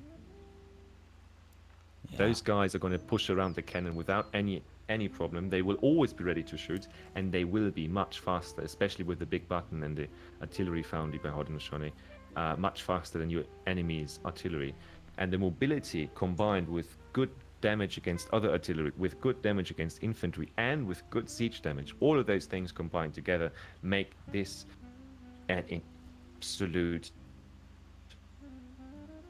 monster unit for Haudenosaunee overall. Yeah, totally agree. It's basically like it's a Culve, but like 75% of a Culve. It's a Falconet, but only 75% of the Falconet, right? So it's like you can counter other artillery, you can kill infantry, you can siege buildings, but it's not as, it doesn't excel in those roles as those artillery pieces. But it's just it's so good, and I'm always desperate to get them on the field. So yeah, definitely have those in the deck. There's also that cannon is, I think, the only or the single reason why Haudenosaunee H4 plays exist, because the versatility of these things is just so insane that the value you can get out of it, if you can get them on the field faster than your opponent can crush you, they can just help you take back a lot of the map really, really fast. Yes, absolutely, especially because then the standard age up, and we'll talk, we might as well mention it now, there's the every age up you can pick from. It's not like the Europeans where they switch. You have the there's the council members, and then you only have those council members each age, but then when you select one, obviously you can't select that same council member the next age, but the benefits of the other ones increase, right? So for example, like if I have the chief may give me 2 Travois, going from age 1 to 2, but then from 2 to 3 he may give me 3, right? And that's a buff. When you talk about the warrior, that's basically the one you pick to go to age 4, because the warrior gives you 2 light cannons. So you age up to 4, immediately get 2 light cannon, and you send the 4 light cannon right when you hit age 4 to 6 light cannon pop. And and then when that happens, you just win. That's your win condition. There's so many games where I've transitioned to 4 when the opponent didn't expect it because I'm playing Haud, and then 6 light cannons show up in the next 30 seconds, and you just wipe. It is absolutely insane, yeah. I do think that one thing we do have to mention is that when you play them, you can't play them like falconets or heavy cannons. They do not have the same splash, they do not have the same area of effect, and that is very important when you consider playing with those guys or playing for them. All the other purposes, like countering artillery and siege, are, I think, fulfilled in almost the same capability as their most prolific options as well. So you're very close to Culve, you're very close to mortar when it comes to siege damage or when it comes to countering other artillery, except for Culve. So only killing infantry, I think, is where they are the most behind the standard version of an artillery piece doing that. Yeah. Because the splash damage is just not that great. But yeah, wonderful unit. I don't think we can praise it more. You need to experience it to see what we are up about. And it really is a treat, trust me. Absolutely. So we have 3 more cards, so let's go ahead and let's see what you pick. Yeah, I think that one, the third card is one of the most optional here for your gameplay. I stole my current decks. I'm going to be upfront about this. I stole the deck that I'm using most of the time for land these days from Angus, who is probably the single best Haudenosaunee player out there at the moment. Don't want to take too much praise away from Kevin, but Angus has been more precise with his timings, which is what gets him on the top again. But he uses the 8 cures, the 8 renegade French, and I like them too, because the fun part about that is if you use the 5, that costs you 500 resources. The 8 costs you 1,000 resources, and you're thinking, that is incredibly expensive. Does not make any sense. If you read the description of the card, though, it also upgrades them to gendarmes, so H4 cures. Nice. And the really, really fun thing about this, if you somehow went to H4 a bit quicker and got the 8 renegade French and the other cards like the cannon zone and so on, and you did not send the 5 renegade French before that, then you can get those as well, and they will be H4 as well. So you will have 13 H4 cures at some point if you really want to mess up your opponent there. That's awesome. That is not a timing that you really want to go for. You want to finish it otherwise usually, but it's just a fun thing to have, Yeah, absolutely. I didn't realize that, but yeah, okay, cool. So 8 renegade French and they're gendarme, so awesome. Yeah, Instead of that, there are lots of other options you could use as well. I think the most popular ones are probably 13 forest prowlers because, well, we talked about how great the forest prowler is for a long time now. There is a reason why we did talk so long about it. 16 tomahawks is also something you often see because that will just give you a good mass to put in front of your artillery if you're playing for sort of musketeer artillery play. There are incredible games out there where you saw that unit combination just take an enemy apart. Because tomahawks, while I said they are not that great initially as an infantry unit, scale very well. And again, in H4, the 10% HP of the Warchief is just completely different from 10% buff in H2. And as an anti-cav unit, they do their job pretty well if they need to protect artillery. Yeah, yeah. So tomahawk surrounding light cannon, very good late game. Yeah. There are some niche options here again. You could go for the halberdiers. Some people like to play with them for defensive pops where they excel as well. Those are the Dutch halberdiers, right? So they get their H4 upgrade as well if you use them. They are available in H3 as well. The problem with them is, well, it's halbs. We all know that halbs are very situational, and gens are just going to have more utility overall if you use them instead. And I think the one other card I do want to point out as an option, because it can be super fun if you play it properly, is Old Ways, a card that reduces the price for all your big button technologies by 50%. We talked about big buttons. I talked about the one in the TC in the town center already, which gives you, if you combine all three of them, a total of 30 tomahawks. Now, if you get Old Ways in, then you can get an XP technology that works like mercantilism in the church for 500 resources. Right, 500 of each resource in the market gives you the same amount of XP.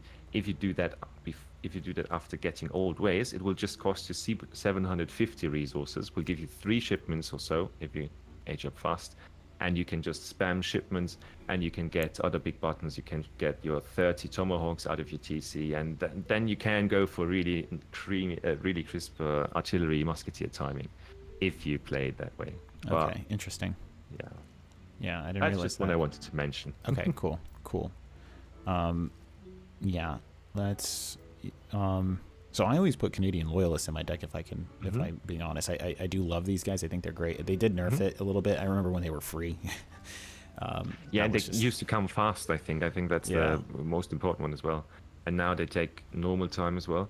Canadian Loyalists can be a great card, theoretically, because it just gives you decent goons. yeah, actually decent goons. Yeah, the problem with that card is that it costs 1,000 food. And as we talked about economy, it's always a question of perspective, really. If it can help you out or not, up to your playstyle, up to your position in that game as well. But let's go ahead with the 16 Tomahawk just in case, just for the flexibility of it. And then if you want to do the big button pop of the 30, that's great. I mean, 46. And I think something to also mention before we, move on as well, the thing is like, you guys keep talking about how great the units are. And to add even more to it, something to point out, especially with the H4 Tomahawks and things like that, the unit upgrades are actually cheaper for Haudenosaunee. So so like you're thinking like 200 coin, 200 wood, and then it jumps up to like 600 or even 750 for the unit upgrades. They're far cheaper for Haud. So then you have these big button technologies in the Warhead, like Lacrosse is one of them, right? And then you have Horse Secrets in the Corral. And those are also just an additional buff. So like we're saying, like when you get to H4, you will absolutely be able to afford H4 muskets, then do these pops, and then you have a whole thing of H4 muskets, and it's just so much cheaper on your economy. So yeah, the upgrades or something. That is what I talked about. What makes the Kanyas in H3 so strong if you ship them as the first shipment as well, because the upgrades in H3, so all vet upgrades just cost you 200 wood and 100 coin, which does not sound much cheaper, but effectively is insanely cheap in comparison. And H4 upgrades are even better. And now, please don't let me say anything dumb here, but I think it's 400 wood and 200 coin or something like that. I think you may be right, yeah. And that's for all infantry and cavalry. So for each specific unit, of course, we are not Hausa, but right.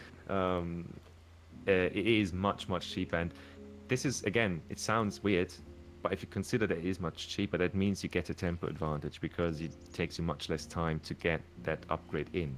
And that is, again, what hits or what gets your tempo a bit faster. So, All right.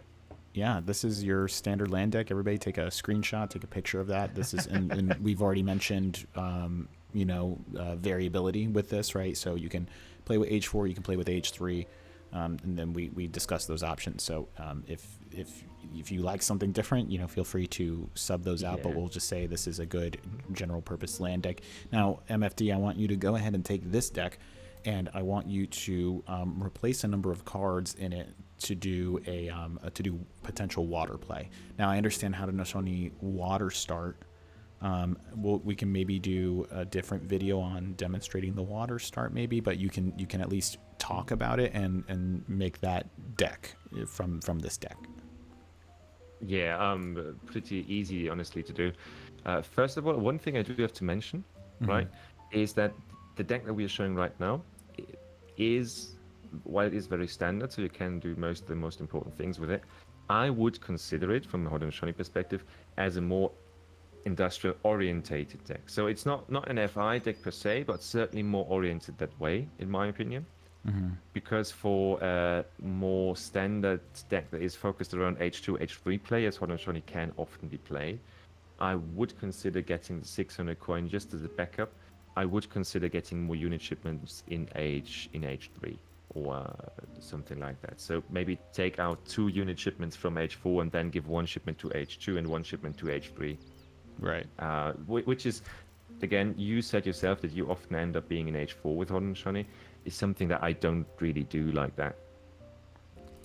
Because I feel more comfortable. There is not a difference of skill, but rather a difference of play style here, I would say. So, as you said already, guys, you out there, feel free to just take this deck and just put it to the needs, or just adjust it to the needs that you have with your civ and your playstyle. So this would be one that is maybe more aggressive. 2 that you can transition to 3 would be looking more like a semi FF or even a rush. You can do for an absolute standard deck, I would put out the 6 Aenas and I would put out the new ways, and I would exchange that for 600 coin, and I would exchange it for the HP card for infantry, because as I said, the new ways is something that is very specific and I would only very rarely use with certain matches. But that, I think, comes very close to a deck I would use, except that I would exchange either the Tomahawks, the Mantlets in H3, and exchange that for another Carnier card. No, wait, give me a second. Yeah, I think another Carnier card. Yeah. It's in because there. I just like the kind of edge. Then my head is missing something in here.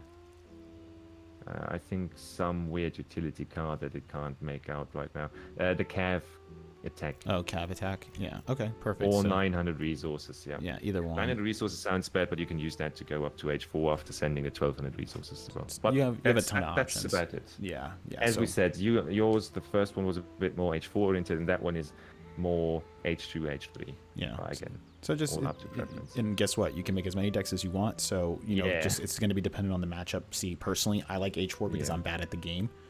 And then MFD is very good at the game, so he's gonna play more 2 to 3. I like 4 just because I slam units into other units and hope things happen. So I need as many upgrades as I can get. So I go to H4. But anyway. Funnily enough, I just wanted to say the opposite right there. I'm an H2 bot, and you obviously get to H4, so you have a better grasp on it. But let's. For the water purpose, since we talked about that one, it's actually very easy to adjust it. There is. And again, maybe you can link that guide done by Kevin. There is an entire video done by Hazard on water for Haudenosaunee if you want to go on hard water, which there's a deck for that as well in the video, which I can recommend. The deck I'm going to build now is not for hardcore water play, but rather for buffing your water capabilities while giving you a very, very strong ability to counter water plays, which is more important in my opinion here. Yeah. So you will be able to either counter or hold your own water and have a single upgrade card as well to get your economy a bit better out there on the water. Okay. So H1, what we do want to have instead of the hardwood, exotic hardwoods, is is it called Fish Market or what's the one? This one? Fish Market. Fish yes. Market? Yeah. Okay. Yeah. The problem again that we have is that we do have more upgrade cards. I Do we even have upgrade cards in H2? I don't think we have a single upgrade card on water for H2. At least not for the Gather Race. Just the unit and shipments. That is the point, yeah. Now, the first impulse would maybe be to go for those 2 war canoes that Haudenosaunee has. War canoes are, generally speaking, how to explain the unit, they're quite bad. That is what they are. Mm-hmm. In my personal preference, I would take out the HP, villager HP, infantry HP in the second age, and I would put in the 3 buccaneers instead of the 2 war canoes. The advantage of the war canoes is, well, no cost, you can send them immediately. The disadvantage is they don't do anything. They are able to kill fishing boats. That's it. Well, that's good. That's all they do. They will absolutely freaking lose to any other H2 water shipment that any other civ has. They will absolutely shred you. Because the war canoes are just not that good. Yeah, okay. The buccaneers are quite the opposite. And Haudenosaunee has 1 big reason, or 2 big reasons, why they are considered to be one of the strongest civs on water as well. With the water start, which uses your starting trial from H1 to build a dock, you have very early access to water. You have, well, advanced, improved warships, that's the name. So it gives you hit points and damage on your warships. And you have the Buccaneers. Buccaneers are a stronger version of Caravels with damage output, I think less HP, but more damage, considerably more damage. And then we have the dock big button for Haudenosaunee, which is the best big button on water in the entire freaking game. You get, I think, 25% HP or 20% HP on all of your military ships, including the Buccaneers, which is ridiculous. Yeah. Absolutely ridiculous. It is. But that card is going to take care of everything for you in that. No other ship. That's the point. You have a lot of other civs that need a dock because they send 2 caravels, build 1, and then they think they can fight you. Well, you can't fight this. You just simply can't fight recruit Buccaneers. That is just so strong. Okay, good. So this is basically your just overpowered 2 caravel card Yes. in comparison to the European civs. So that will disrupt any of your opponent's water play and kind of claim the map for you. And then going into H3, is there anything in here or? Yeah, in H3, what I'd usually do is I would take out the tomahawks or mantlets, whatever I went for. Okay. And I personally would put in the Buccaneers again. Okay. It sounds a bit weird, but I just like the Buccaneers that much, and 4 is a much better spike again than 3. And if you have the 3 from the start, then you're going to have a big mass of really strong ships with good DPS, the broadside and all that.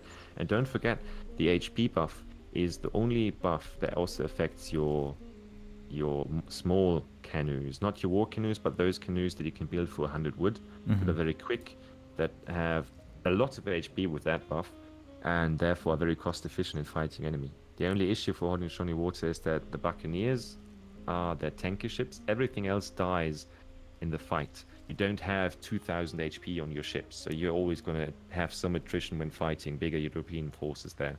Right. Think about that. Yeah, water's kind of weird because it's like the opposite of what their land is, right? You really just spam a ton of canoes and just take a lot of casualties, but then you basically like overwhelm. The point is to overwhelm your opponent because you don't really have a strong water. It's not like Inca that has Chincharaff for some reason that just snipes everything. And what Angus has in deck as well, he put out the cav attack damage and put in the 4 boats in H3 as well, just to reinforce that. That is an optional thing. I personally don't like it too much, but it is good if you already have a water presence and just need something quick to reinforce your water presence. Then those 4 war canoes can actually do a lot of damage. Yeah, those. Yep. So we'll just leave that option. I think that would, yeah. I like that very much, to be honest. And the Buccaneers alone are strong enough if you know that you need to gather for them to get them out at the right timing. That is just something that you have to consider here. Your water shipments are not for free. You will need to plan for them. You can't just send them spontaneously. Okay, good to know. All right. So there we go. Nothing in H4 for my side, no. Okay, great. So this will be take a screenshot. This is kind of like a generic water. You have an upgrade in there, and you have ways to disrupt or protect your water play. Just know that your water is going to look a little different. That you're going to be using canoes and war canoes to kind of spam those. They're not great ships, but hopefully you can contest. It's just hard because in the late game, European civs are going to have battleships, other civs have ironclads, so you're going to be outclassed. But hopefully you win by that point. So, every civ has strengths and weaknesses, so and that includes Haud. Can't cover everything. So, let's go ahead and revert back to the land, because we are now going to go in and just quickly demonstrate a sort of standard opening build order. And I know that's going to be very flexible. Yeah. So the problem is, I think we're just going to go for the land staple, if that's good with you, or if that's okay with you. The land staple build order is very simple. You just get a TP in H1, you build a house with your travois. That's it. And with that build, the good thing about this is the versatility of Haudenosaunee, because this build is going to be good for an FF, an FI, and an H2 rush, or even a semi. So you can do almost anything with that starting position, starting with the TP, that is. You have other options. We talked about the water start, but that is really something that you could do in its own video about. And you have the farm that you can also build for maps with livestock to get those fattened and still get some XP in H1. But I do recommend that you start with this, since this build is the bread and butter, the standard start for Haudenosaunee. absolutely, and you'll kind of finally see exactly a little bit of what we've been talking about this whole time. So here's your Warchief, and so to talk about it, right, you have the recruit, this is the sharpshooter, and then the eagle eye, powerful effect shot that we were mentioning. All right. And then this is the travois, and so this guy, you can kind of scout around with it, right? Yeah, and the beautiful thing about Haudenosaunee is that you have food for days. You start with approximately 500 food, 400 food. How many villas do we have now? 5. Yeah, so it's enough food to get all your villages queued out, so 500 food, and you get 100 wood on top of that. So you can really early go into wood production. You can just get all the wood you need for your TP, and then retask them to food, and you're still going to be in time to not get idled by lack of food for your villager production, which is very comfortable if you compare it to Sweden or other civs who have an issue with that. Right. So you want to kind of gather. You're gathering up your wood. I don't know. Is this a good split or? Honestly, I most of the time start with all of my starting villages on wood and just leave one. The first one that comes out of the TC goes to wood as well for myself, from my perspective. I just have one of the starting villages on a hunt because herding is a bitch. Right. And then you want to go and immediately get your TP and then task these to food. Yeah. And then what I often do is, the closer I get, so especially if I'm scouting a bit more than we are right now with my scout, and I'm not too close to TP, then I will deliberately take some villages off, because you will often not get the first pass. It's just how Haudenosaunee works here. And just on purpose slow down the wood get rate so it aligns more with the time that my chief is again close to a spot where he can actually build a TP and I still get some food out of it. First card gonna obviously be the 3 vills, right? You spoke about that being the standard, and then what do you go for? 15 vill age up? Exactly, yeah, that's the most standard one. Just as a sort of direction, 15 villages will always be the age up with 3 minutes, so 3 minutes plus 5 seconds or plus 8, say, in that direction, right? And with a TP start without treasures, what you should do is just practice this once, especially with a split, because it is time sensitive. It is a bit time sensitive. If you don't get any treasures at all, then you might not be at 800 at 3 minutes. You might be there at 3.5 or 3.8 or something like that. But those seconds do matter, especially if you rush or if you do something timing oriented. Which, surprise, this entire civ is timing oriented. So Right. And then one of the things to point out, I forgot to mention. See, here are the big buttons, and you can kind of do your own research. This is the war party that we were talking about. The longhouse does 15. Yeah. But it's more expensive. That is very important as well. Yeah, it's more expensive, but it's also more efficient if that's something you're concerned with. Because the Haudenosaunee longhouses cost 125 wood normally, but they also provide 15 population. So you have less than 10 wood per population spot if you compare the cost to a house. which has 100 wood cost and gives you 10 population. So what do you like to age up with here? I mean, I know we're not going to do a rush messenger, obviously, for the rush, but if you're not rushing necessarily, if we're doing a semi. For a semi, then I would go for 2 villages or the crates. Let's go for the 2 villages. The crates are always going to be easier. Okay. I will tell you that. The villager age up gives you 2 villagers and 1 healer, which is great to heal up your scouts or to heal up some defensive units that you might need to train. And yeah. Okay. Do you want to do a semi or do you want to do an FF? Yeah, a semi would be good, I think. And then how do we want to split? Yep. For a semi, what we need to get in transition is a market and a house and hunting dogs. So we get everything on coin, everything on wood. We get 1 or 2 guys, preferably, 1 guy on building those dreadful tribal markets.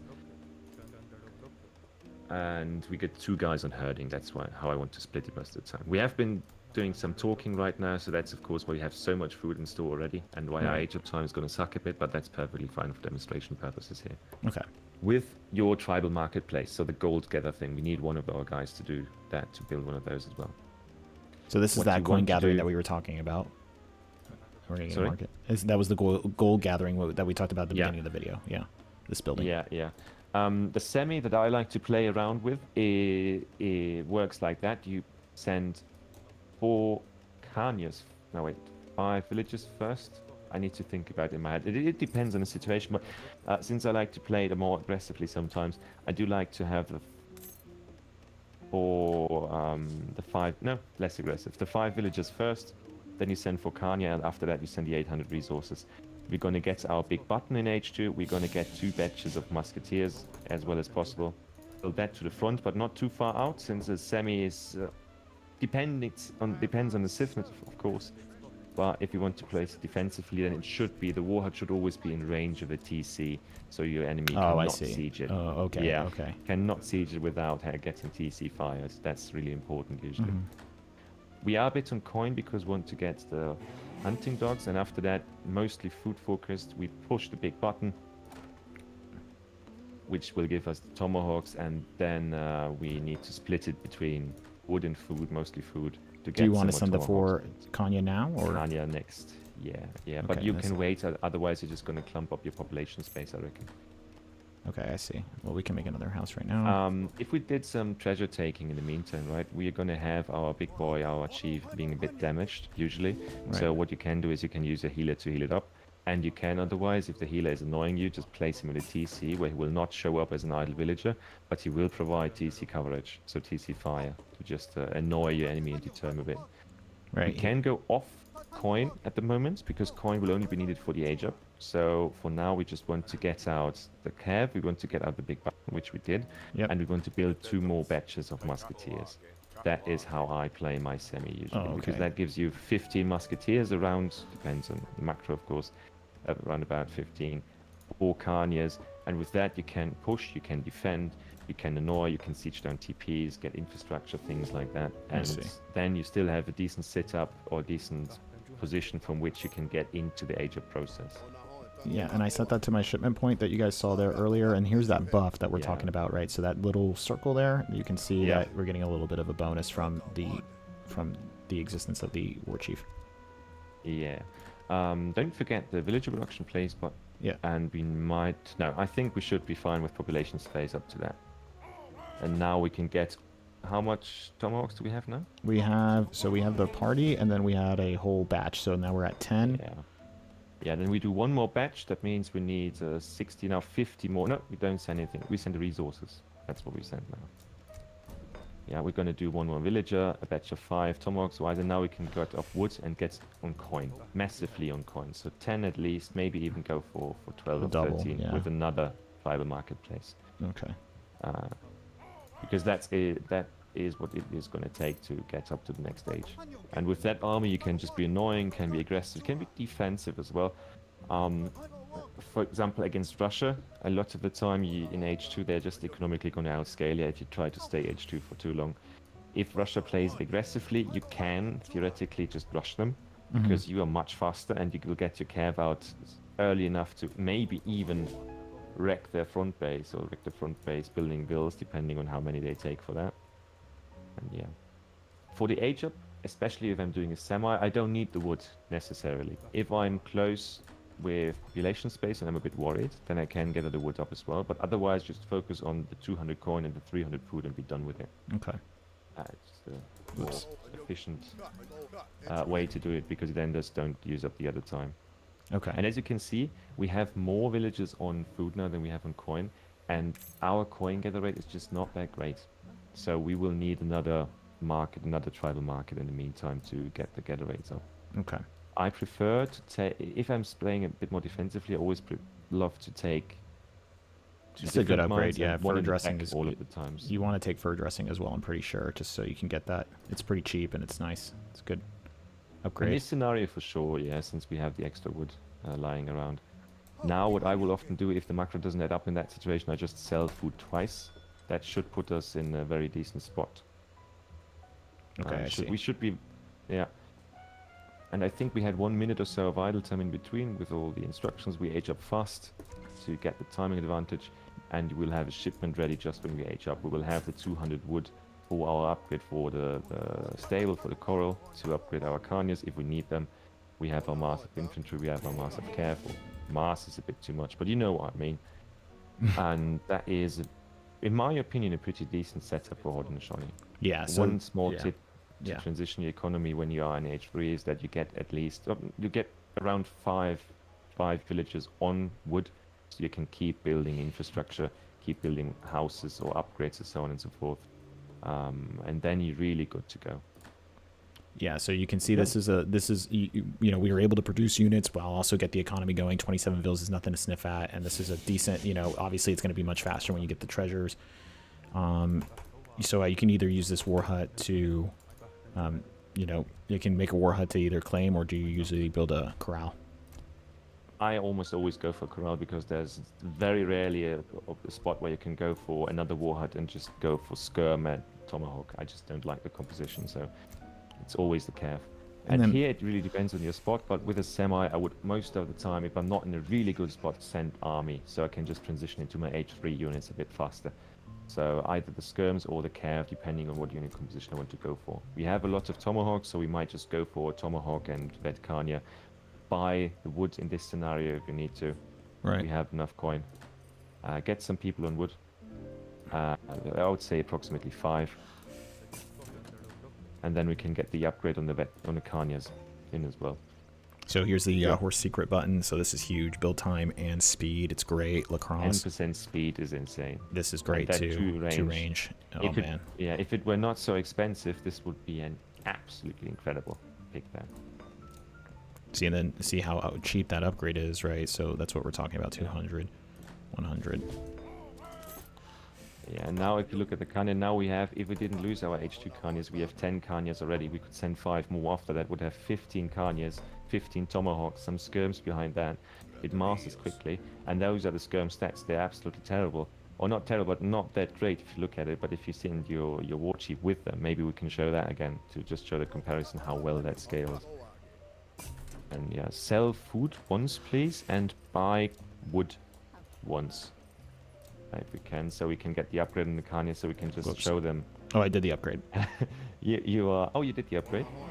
Ah, wonderful. Yeah, look at that. That's better HP wise. That's better than a vet's Hus. It's not better attack wise, but HP wise it is, and it has 30% ranged resistance, which makes yeah. Let's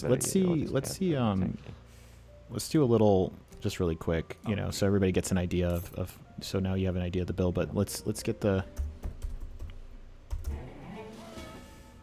That's also the point, guys. Look at the elite forest prowler. Now it is better in HP. So only when your warchief is close, you are actually able to trade overall better with other skirms than any other point. Because now you have better. Yeah. Look at those shipments and look at all those buffs coming. That is, yeah, exactly, right. And that's with the buff. And that's yeah. So we're talking about H3.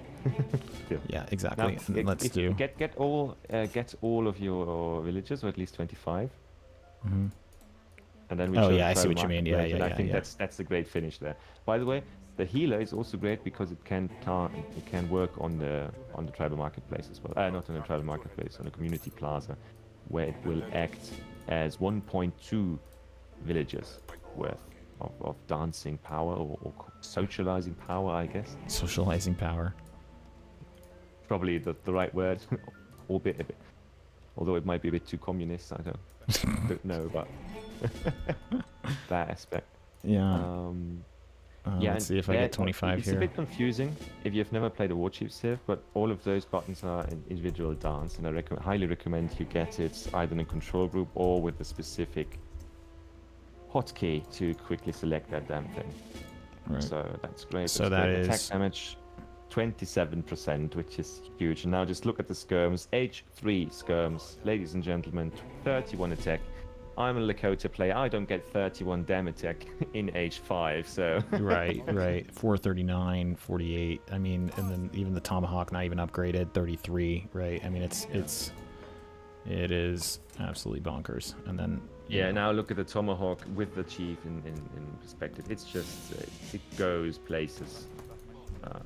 The only thing that's not as great is because for a lot of civs, the big button in the community plaza is also great, but it is not for Haudenosaunee, sadly.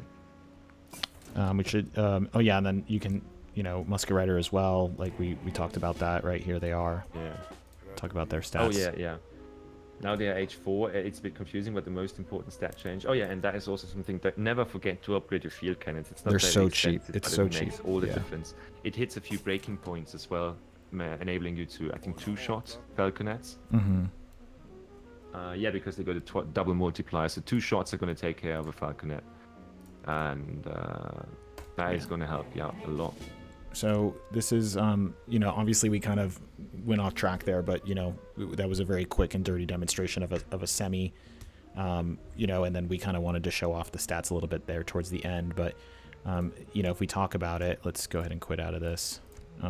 So going back to Home City really quick. If we had a deck like this, right? So this is being the standard deck. So we open up, on a land map, you want to have all vills on wood except for one for herding, and then you can queue up 5 vills, so you don't really have to worry about the TC. Send your 12 out to kind of scout a little bit, and then put down a longhouse, which gives you 15 population. Send 3 vills. You want to gather 200 wood to then eventually get the trade post down. And then, because you absolutely need to get the XP curve. And then all vills to food, you want to age up with 15. And then, as MFD said, when you're doing a semi, what happens is that you're going to want to go eco-greedy, so 5 vills first. But then you're going to have enough food, which is 475, to send in 5 tomahawks from your TC big button. So that will give you a little defense, a little bit of push. Then for Kanya, your age up Trovah, sorry, I forgot to mention, when you get to H2, build a war hut, make that your shipment point. It's basically a forward outpost for you. Or you can build it defensively if you want to make sure that you are in TC fire range. That's something I made a mistake on. Ship your 4 Kanya, and then you can make 2 batches of Tomahawk, maybe 1 batch, depending on what your need is. And you can kind of push and prod your opponent, and then go from there. That's super flexible, but 800 resources. So then you continue to, you want to, in transition, you want to make a market, get hunting dogs, and you're also going to want to build another longhouse. Right, and then you're also, so it's a lot of things in transition that we were showing you, so go back and watch it. But essentially how it's going to go is that you're going to kind of split your vills, and then eventually you're going to have a few on coin just to get the 50, and then go back to focusing the food and the wood, so that way you can get your batches out. And once your batches are out, you're playing defensively, you're pushing, then go ahead and task 10 or more to coin, ship this, get everybody on food as well. You should have over 20 at that point. I think we had 27, should be around there. Yep. Ship that in. The 300 wood, don't gather that just yet. You can get that as then you're aging up, and that will help you get more infrastructure out. And then from there, world your oyster. You want to start making forest prowler. You want to get your Kanya out as well. And yeah, and then it's pretty flexible from there. Stagecoach is really good, like you mentioned, for economic upgrades, getting the trade line. And yeah, you want to typically age up with Chief for the first one, so you can get the villagers. And then for the second one, you want to go Messenger, so you can get a quick age 3. Hopefully, all in all, you should be aging up around 8:30 to 9 minutes, depending on the circumstances. Yeah, absolutely. And don't forget, it's always quite the practice thing. So just to get it up sooner, or up there fast and all those things. Just you need to play it to improve there and to get a better tempo and to just get used to the Civ and its mechanics. And the main idea of these semi-plays is always to give you some fighting capabilities in H2 or some aggression capabilities while not hard locking you to H2. So to really leave you with a good option to age up without losing too much timing to H3. Yeah, and just, don't get caught out with I know the macro was a little, you have to kind of play it tight a little bit, but it really isn't that difficult, especially because, you have such an easy start and you have the Travail to help you out for your infrastructure. And then additionally, just keep in mind longhouses are 125, and then you have to put down that community plaza in order to, not community plaza, see, I'm now getting all confused. Tribal marketplace. I'm the same. I'm the same. It's okay. So tribal marketplace, and then, to get your coin, but then you just want to get the 50, then get them out. So maybe 5 vills on that while you're trying to get your hunting dogs, and then, making sure that you dedicate your vills to whatever the resources you need at that point. And then when you get to H3, you want to start getting the unit shipments in and being very, very violent with your opponent, trying to win out that way, and then go from there. Absolutely, yeah. Okay. That's it. Sweet. Right. We'll probably return to the subject of how to, both MFD and I obviously love the Civ, and so there's a lot here, and we were kind of showing off a lot of the upgrades and how strong they get. So there's definitely the sky's the limit. So, thank you so much, MFD, for joining me on the Civ Spotlight. I really appreciate all your expertise and just all your little insights that you have on the Civ. I learned a lot, and I hope our audience learns a lot as well. I can only say thanks a lot for having me. I love the format. I generally love your community. I think you guys know all that, right? Some bros for the win. I love the channel as well. And hopefully we got some people interested in the Civ, and we see some more Haudenosaunee players. One of the least favored picks out there, but the greatest win rate so far. So it pays off, guys, if you learn it properly. It really does. It really does. Well, with that being said, I really appreciate you guys tuning in. If you like this content, you want to see more of it, feel free, hit the like, hit the subscribe, let us know what you think. We'll have a lot of links in the description for the various guides that MFD pointed out in terms of from Ungers and Kevin, great Haudenosaunee players. And we really appreciate it, everyone.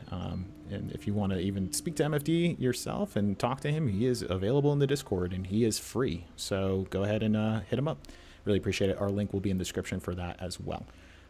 Thank you so much, and we will see you all in the next one.